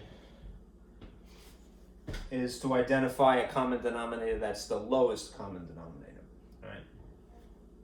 I'm going to sort of encircle the denominators here, right? What you would have to do is this. You would have to, for lack of a better phrase, upgrade rather than simplify to equivalent fractions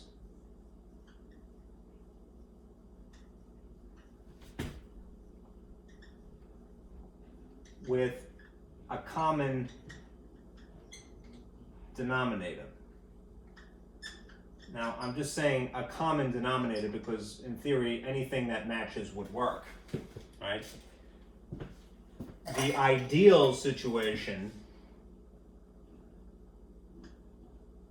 is you want an LCM, which is an LCD. Least common multiple of the denominators is also referred to as lowest common denominator. Why? Because smaller numbers are easier to work with. All right. That's something that has to happen, no matter what. All right. There is a shortcut, which I will show you in a moment. But this is an overview of the different techniques that you would have to, obligated, no choice really, employ. All right. All right. You want basically to do the actual multiplication and then simplify at some point. When you're dividing, you have to keep, change, flip, right, and then apply the rules of multiplication because they're equally important and opposite concepts. If you have like fractions and you add or subtract them, you don't add the bottoms, you don't subtract the bottoms, you just keep whatever it is and you just pay attention primarily to the tops. Ultimately, the sign combinations determine whether you add really or whether you subtract really. That's still true here. But in this case, you have the added caveat of having to match the denominators first. So you're going to upgrade to an equivalent fraction with a common denominator first, right? And remember what happens. You can only get away with this stuff as long as you're consistent. So if you change the appearance of the denominators somehow, by whatever means, you're obligated to change the tops, the numerators, in the same way, right? The ideal situation, thought cloud, is the lowest common denominator. Why? Because again, smaller figures are easier to work with.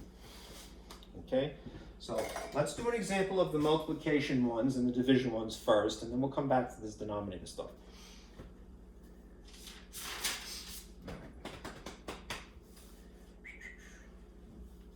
I need space. I'll do a multiplication one, so I might as well just get rid of this here, because this is what it would look like. All right. You would see something like this. 3 over 5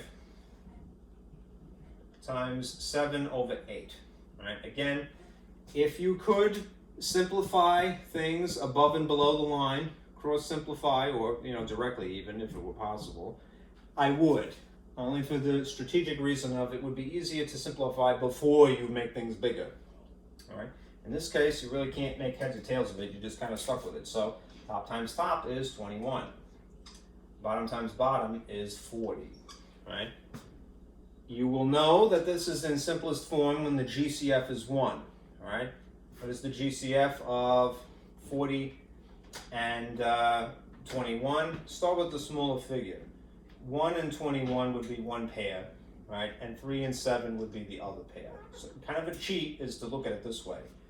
Are any of these factors also factors of 40?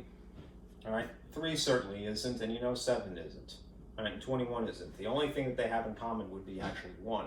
So this is already done. That's finished. All right. If you had the situation where you had maybe a negative thrown into it. A lot of times in the textbooks, they will not really favor the top or the bottom, right? They will draw something like this. What I would do for my own sake, right, is this. Just attach the negative to the top thing automatically, all right? Just not to have to worry about it, all right? It isn't going to deviate from multiplication. All right, it's still going to be a multiplication problem. We're just opting for a dot instead of an x. All right, so therefore it is the top thing times the top thing. All right. All right, what is -2 times -4? +8. What is 3 times 9? 27. Because you moved the negative to the top, that automatically makes the bottom positives. So you don't even have to worry about it. 8/27 is the answer. Okay. Now let's do it this type. I didn't want to erase that really. Keep, change, flip. When you divide by a fraction, you end up having to multiply by its reciprocal. That is the legal requirement. Okay, so here's an example. If you had, say, 3/8 divided by 5/7. All right, you keep the first, change this to multiplication, flip the second, which means that this will instead be keep 3/8 exactly as you see it, change, multiplication, flip, 7/5. Again, if you could simplify it to begin with, in this case you can again, I would try. What is top times top? 21. What is 8 times 5? 40 again. Geez, I wasn't too creative when I did that. Right.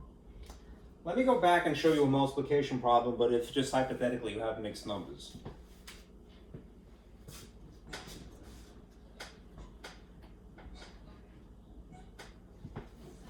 If you had 1 7/8, all right, times 2 1/4,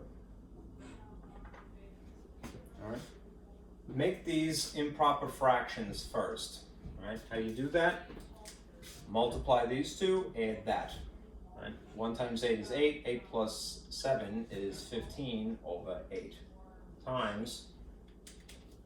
Now convert this one. Make this improper fractions first.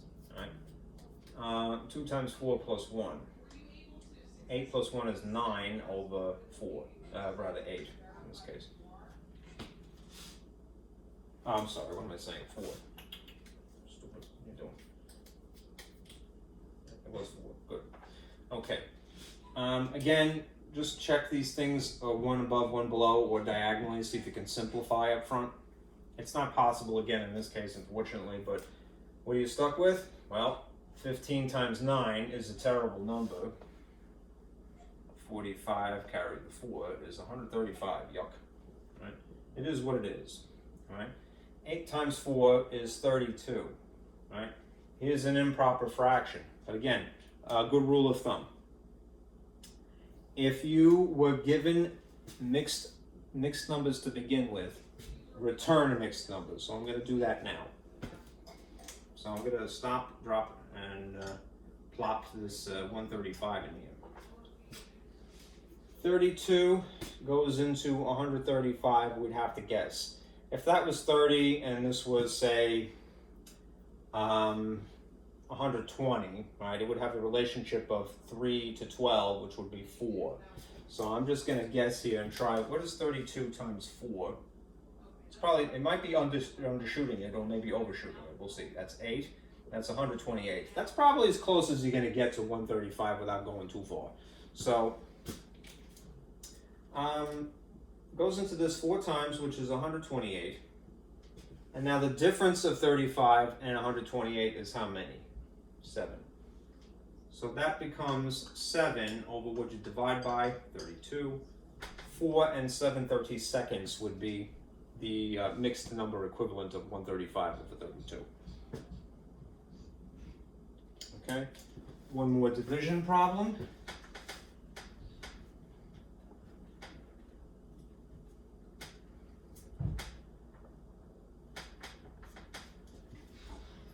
Okay, let's say that you had this.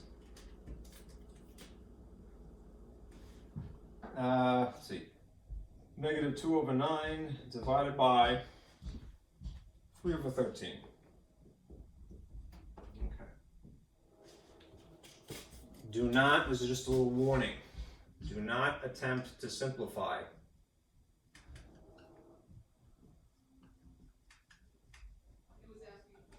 before keep, change, flip. You only do that after the fact. Only check after the fact. This is the division of fractions, so we're going to keep this exactly as you see it. We're going to change this to a multiplication problem, and we're going to make a reciprocal, which is 13 over 3. All right? It might be tempting to cross simplify these to begin with, but again, you can't before keep, change, flip. Do not attempt. Do not.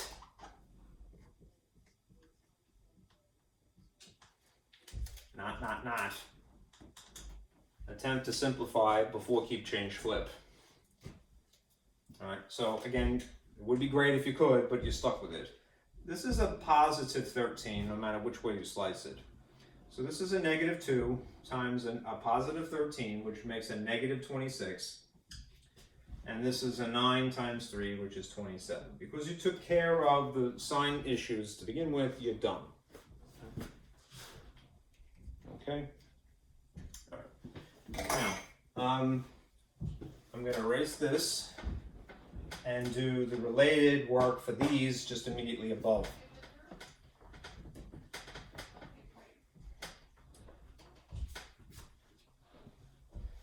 And let's try to reestablish my borders here.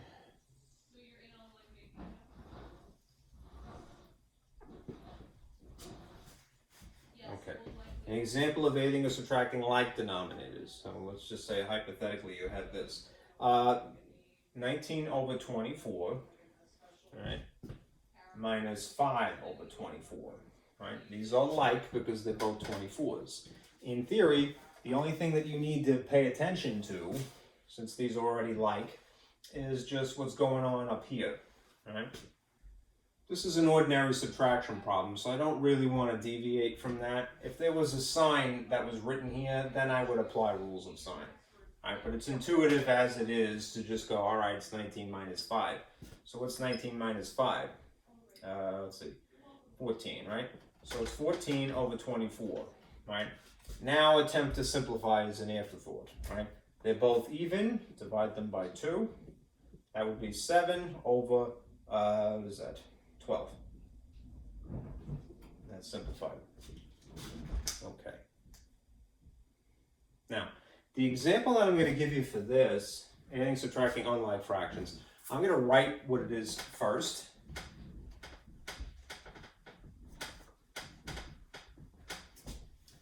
We'll do this problem here.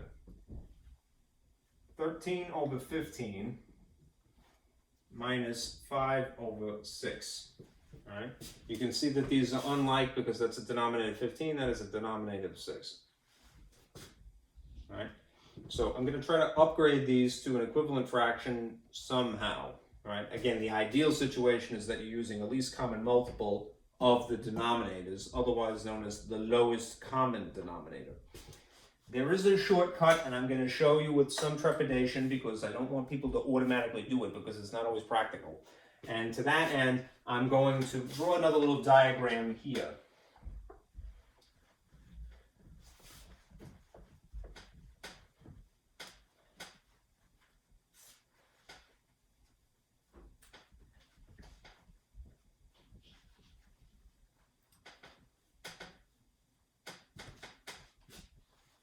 We'll do the same problem 2 ways. Okay. There are 2 methods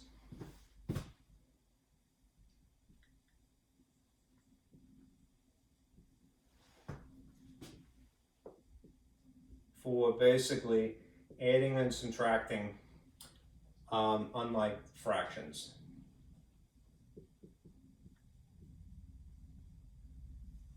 To encapsulate. There's more or less the traditional way of doing it. And then there's a shortcut. Now just beware, shortcuts are not always practical. Right? And they kind of bend rules a little bit because they're not really anything but a shortcut. Right? The traditional thing that I would do first is basically this. Stack, compare, denominators that is, upgrade. in a nutshell.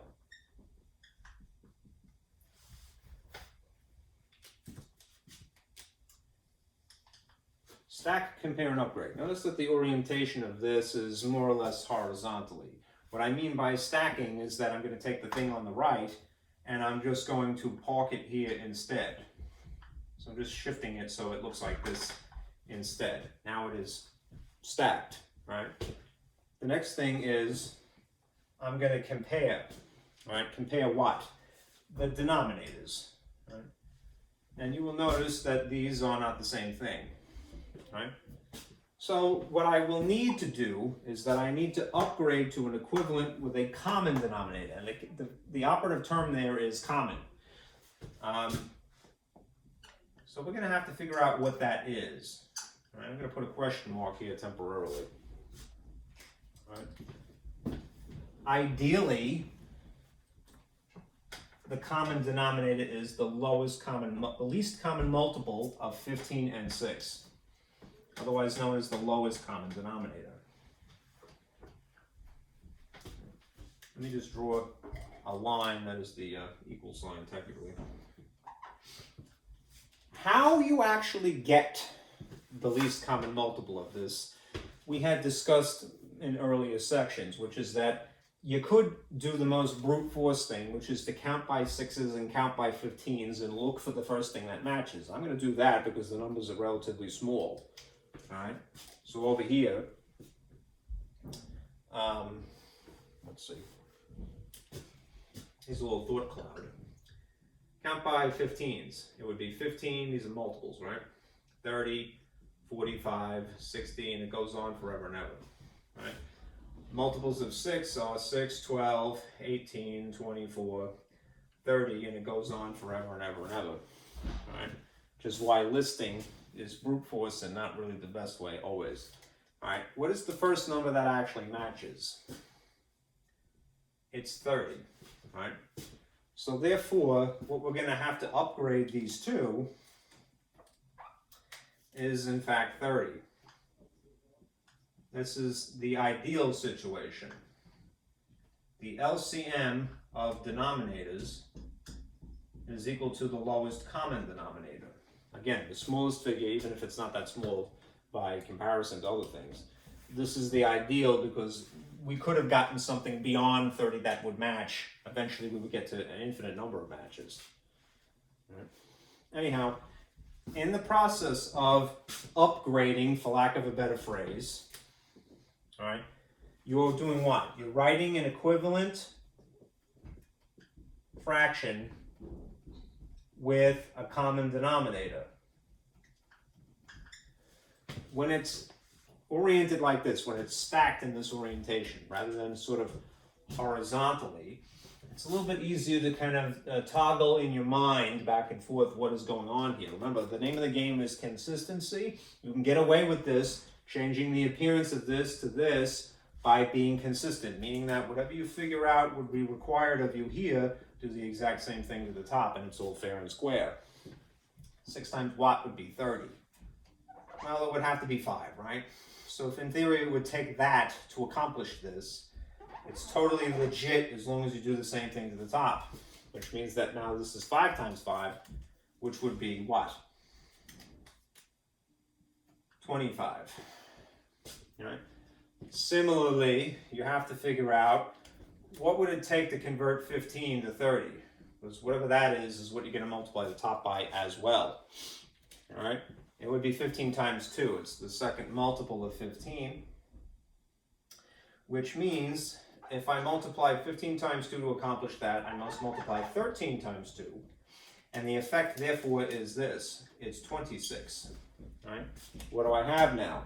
I have the ideal situation. I have equivalent fractions. It's equivalent of this. That is, it looks different, but the overall value of this, 26 over 30, is the same overall value of this, 13 over 15. If you don't believe me, convert both of them to decimals, and you'll see the same identical decimals, whatever it is. All right? This is an equivalent upgrade of this. It's the opposite of simplifying, really. So that's why I say upgrading. Anyhow, you know that once you've matched denominators, the only thing that you really pay attention to are the operation and the numerators. So what do you end up with realistically here? 1/30th. This is the answer. 1/30th, right? And it's a positive because it matches the sign of the larger magnitude, technically speaking. Now, here's a shortcut, all right? And the shortcut, again, you have to sort of temper yourself. It's not always practical. It will accomplish this task of writing an equivalent upgrading, but it will just be a common denominator, not necessarily the lowest one, right? And that's the problem, because if the whole point of a shortcut is to make things convenient, if you just use it willy-nilly, it's not going to help you, all right? Here's the shortcut. You're going to multiply diagonally this way, and this way, and this way, right? So what you'll see is basically a fraction-looking thing here and a fraction-looking thing here.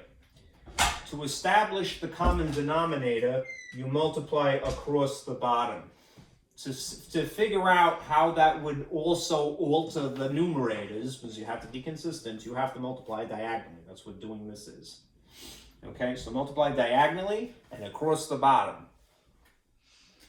All right, I'll do the same problem adjacent here.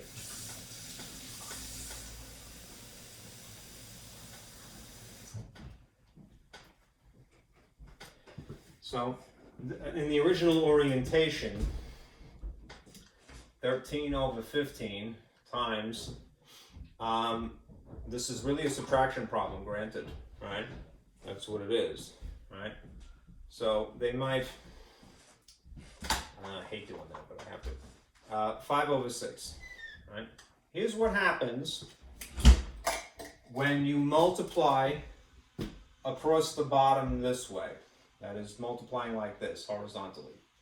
You are definitely going to get a common denominator when you do that. It just won't be the lowest, least or lowest. All right? So, what is in fact 15 times 6? If you carry the 0, 3, 90, right? You would end up with a common denominator of 90, which is not the lowest. The lowest is in fact 30. And now, if you multiply diagonally this way, that will establish what the new numerator would have to be on the right side of the operator. 15 times 5 would be 75, right?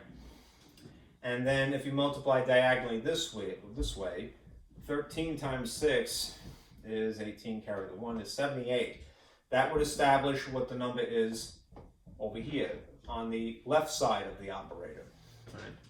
Since they're a common denominator legally, I don't have to write it over 90 independently. I could just sort of, write them over 190. That is sufficient. Why? Because as you know, you're not actually going to change this. You're just going to just pay attention to what the top is. Right? What is 78 minus 75? 3 over denominator of 90. This needs to be simplified if it is possible.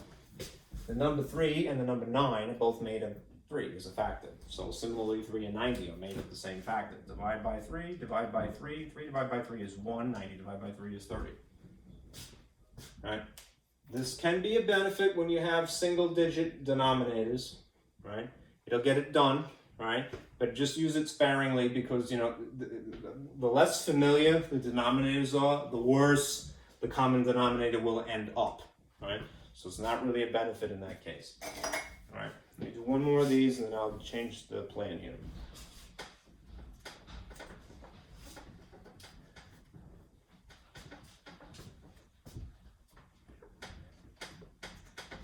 I want to remind you of those techniques for finding an LCM, because that would be relevant now, right?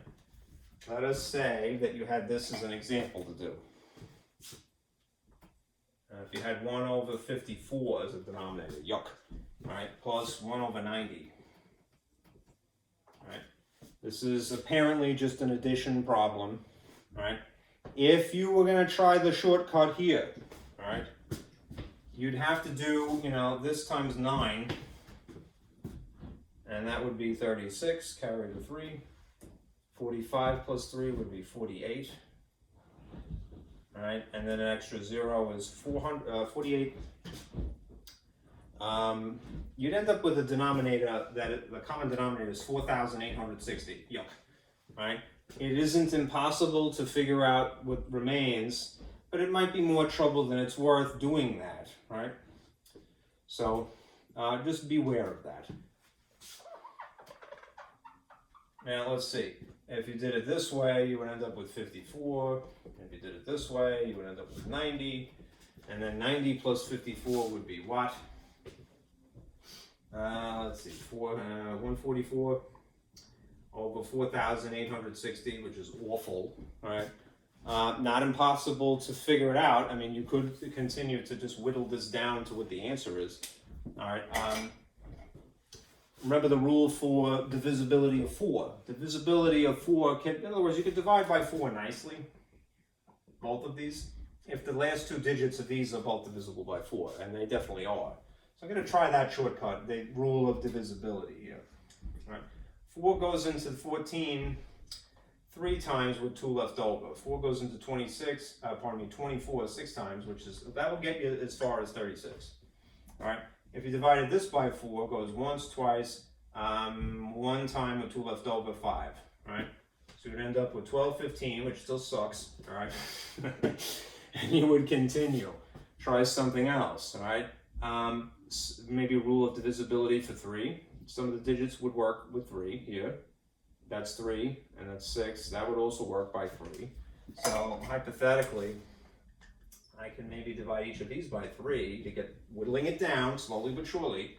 3 goes into this 1 time, and then goes into that twice. Right? So I got 12. And then divide this by 3. 3 goes into that 4 times. 0 5 times. 405. Right? And we're still not quite done because that would also be divisible by 3.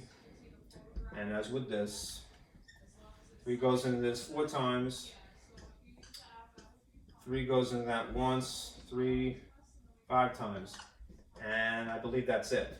Now the reason that I'm going to guess to make that is it is because remember, you know you're done when the GCF is 1. So what are the factors of 4? 1, 2, and 4. All right. Is 4 a factor of this? Really, you would have to only, if the last 2 digits are not divisible by 4, then no, definitely not. All right, you could just brute force divide by 4 and see if it has a remainder or not. It isn't even, so it doesn't work with 2. That's the answer, all right? Doing this, setting it up, wasn't too difficult, but the having to deal with bigger figures as an afterthought is a pain in the neck, right? So, here's what we would do instead, right? You already know what the answer is, 4 135ths. All right, we're going to try to establish some better denominator.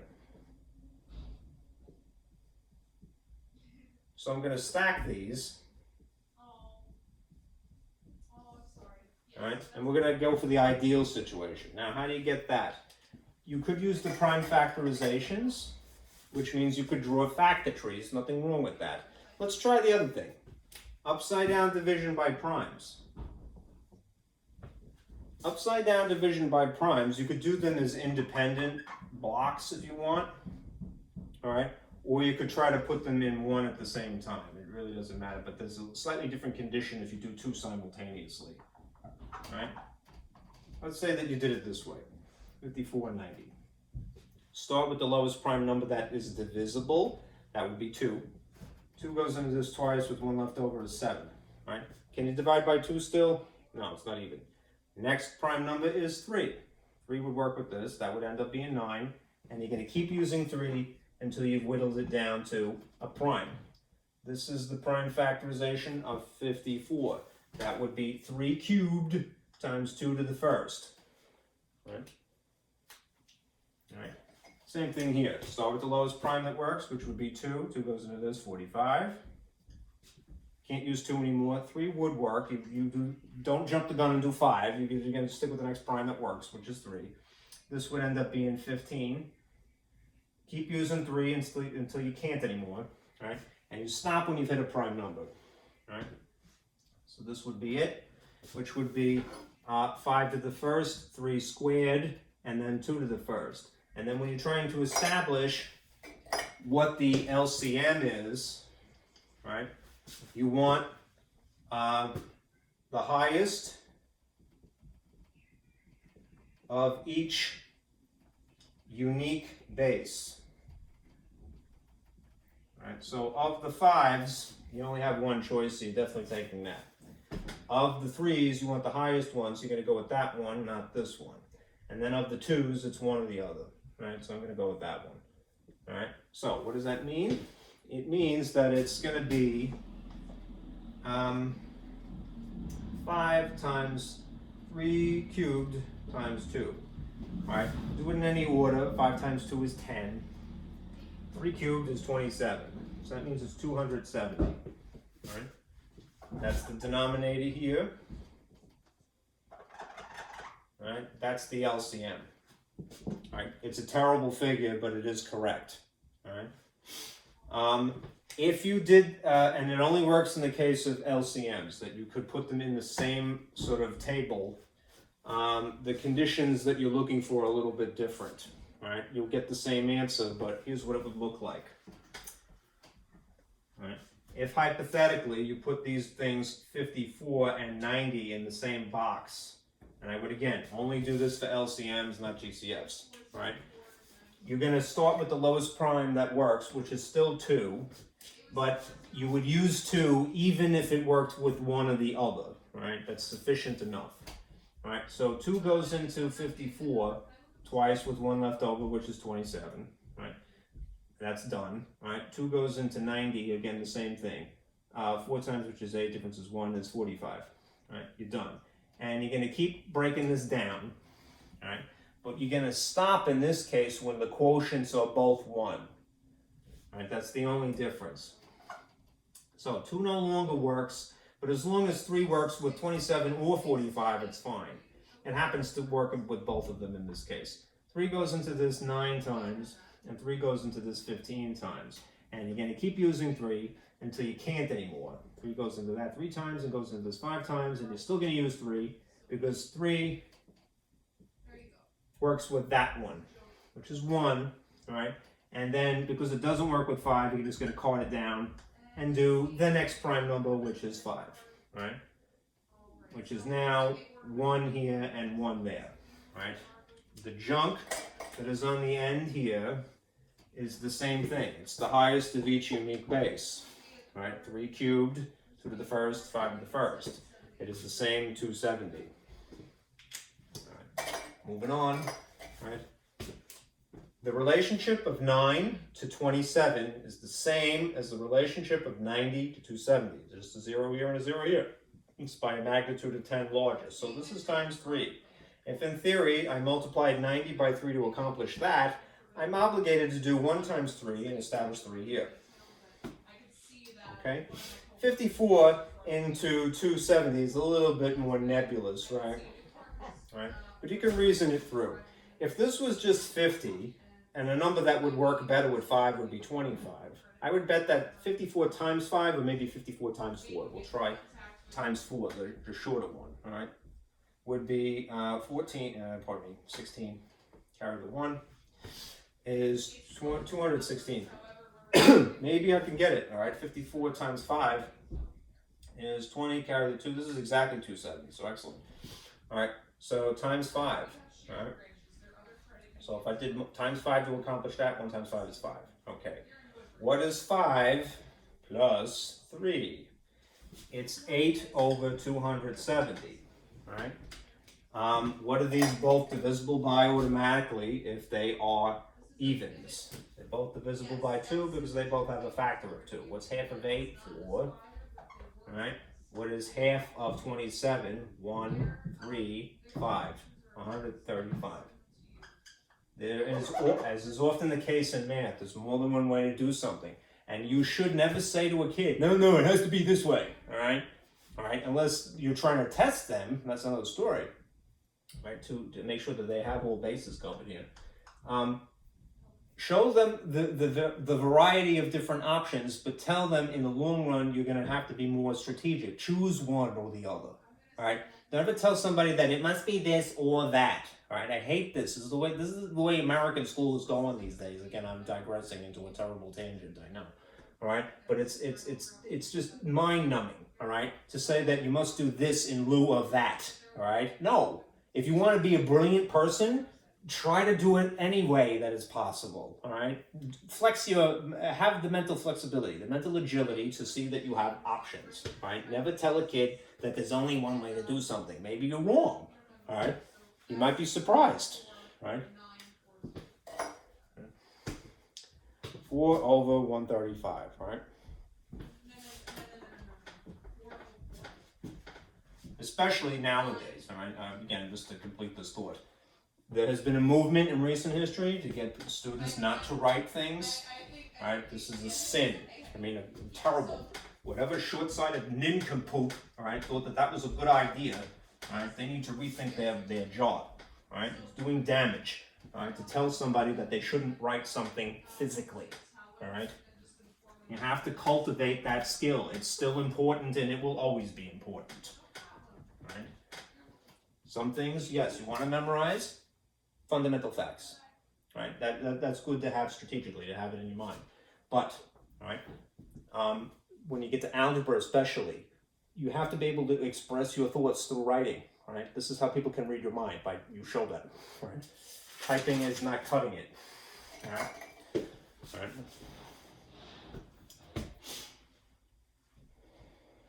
Maybe someday, I don't know. Don't throw away the old ways. All right, they have served us well. Just add skills, don't subtract. All right.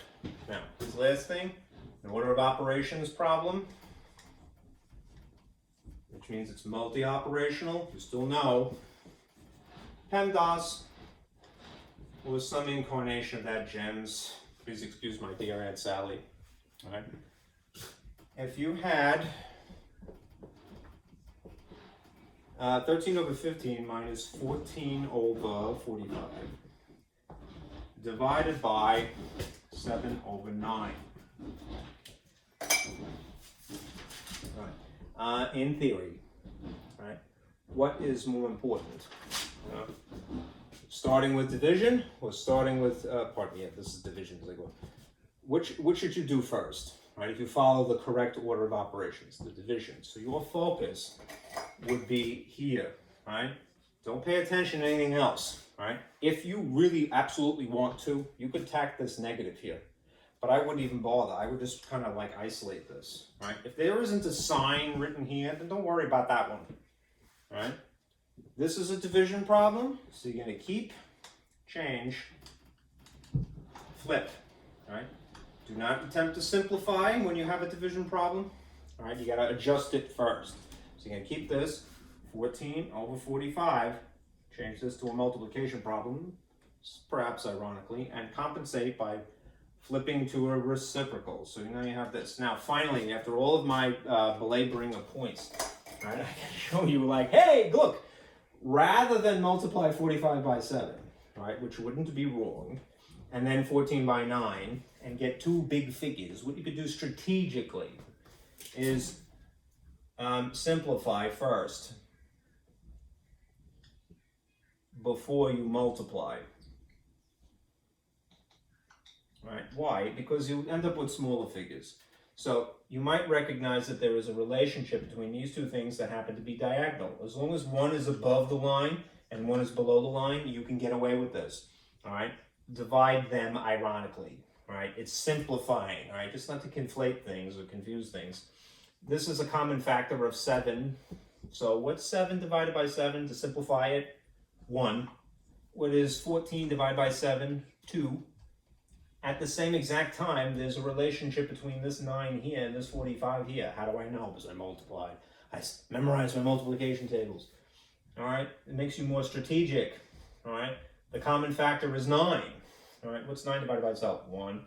What's 45 divided by 9? 5. It's a lot easier to multiply 2 times 1. The leftover times the leftover. And then you have this problem instead. You have 13 minus this stuff here that I've encapsulated. All right, there's 2 on top, all right, And 5 times 1 is 5 on the bottom. That's a 15 down there. Don't mess that up. All right. Now, if this is what the problem, this is having written it once, and now with that one alteration, I'm ready to deal with the next operation, you know, undeterred, all right?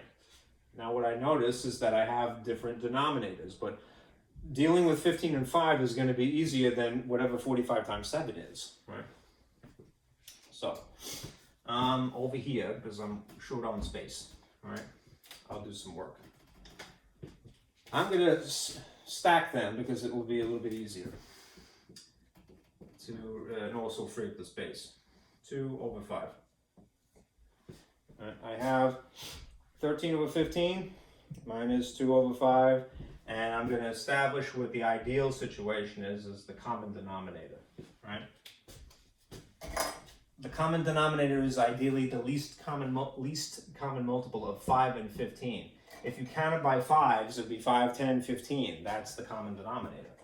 All right, so we would have to upgrade this to something over 15. All right, in the case of the top one, it's like you multiplied by 1 in theory, so nothing is changing there. All right, but in this case, it would be times 3, so that would be 6. All right, this is a subtraction problem that, again, I would gravitate towards the top. All right, so this is minus 2, and it's minus 6. 13 minus 6 is really what you're focusing on now. What's 13 minus 6? 7 over 15. Takes the sign of the larger magnitude, which happens to be positive, so you could put a plus if you like. Okay? There's more than one way to do things. Just be open to the possibilities. Add skills, do not subtract skills. Acquire more and more skills. All right?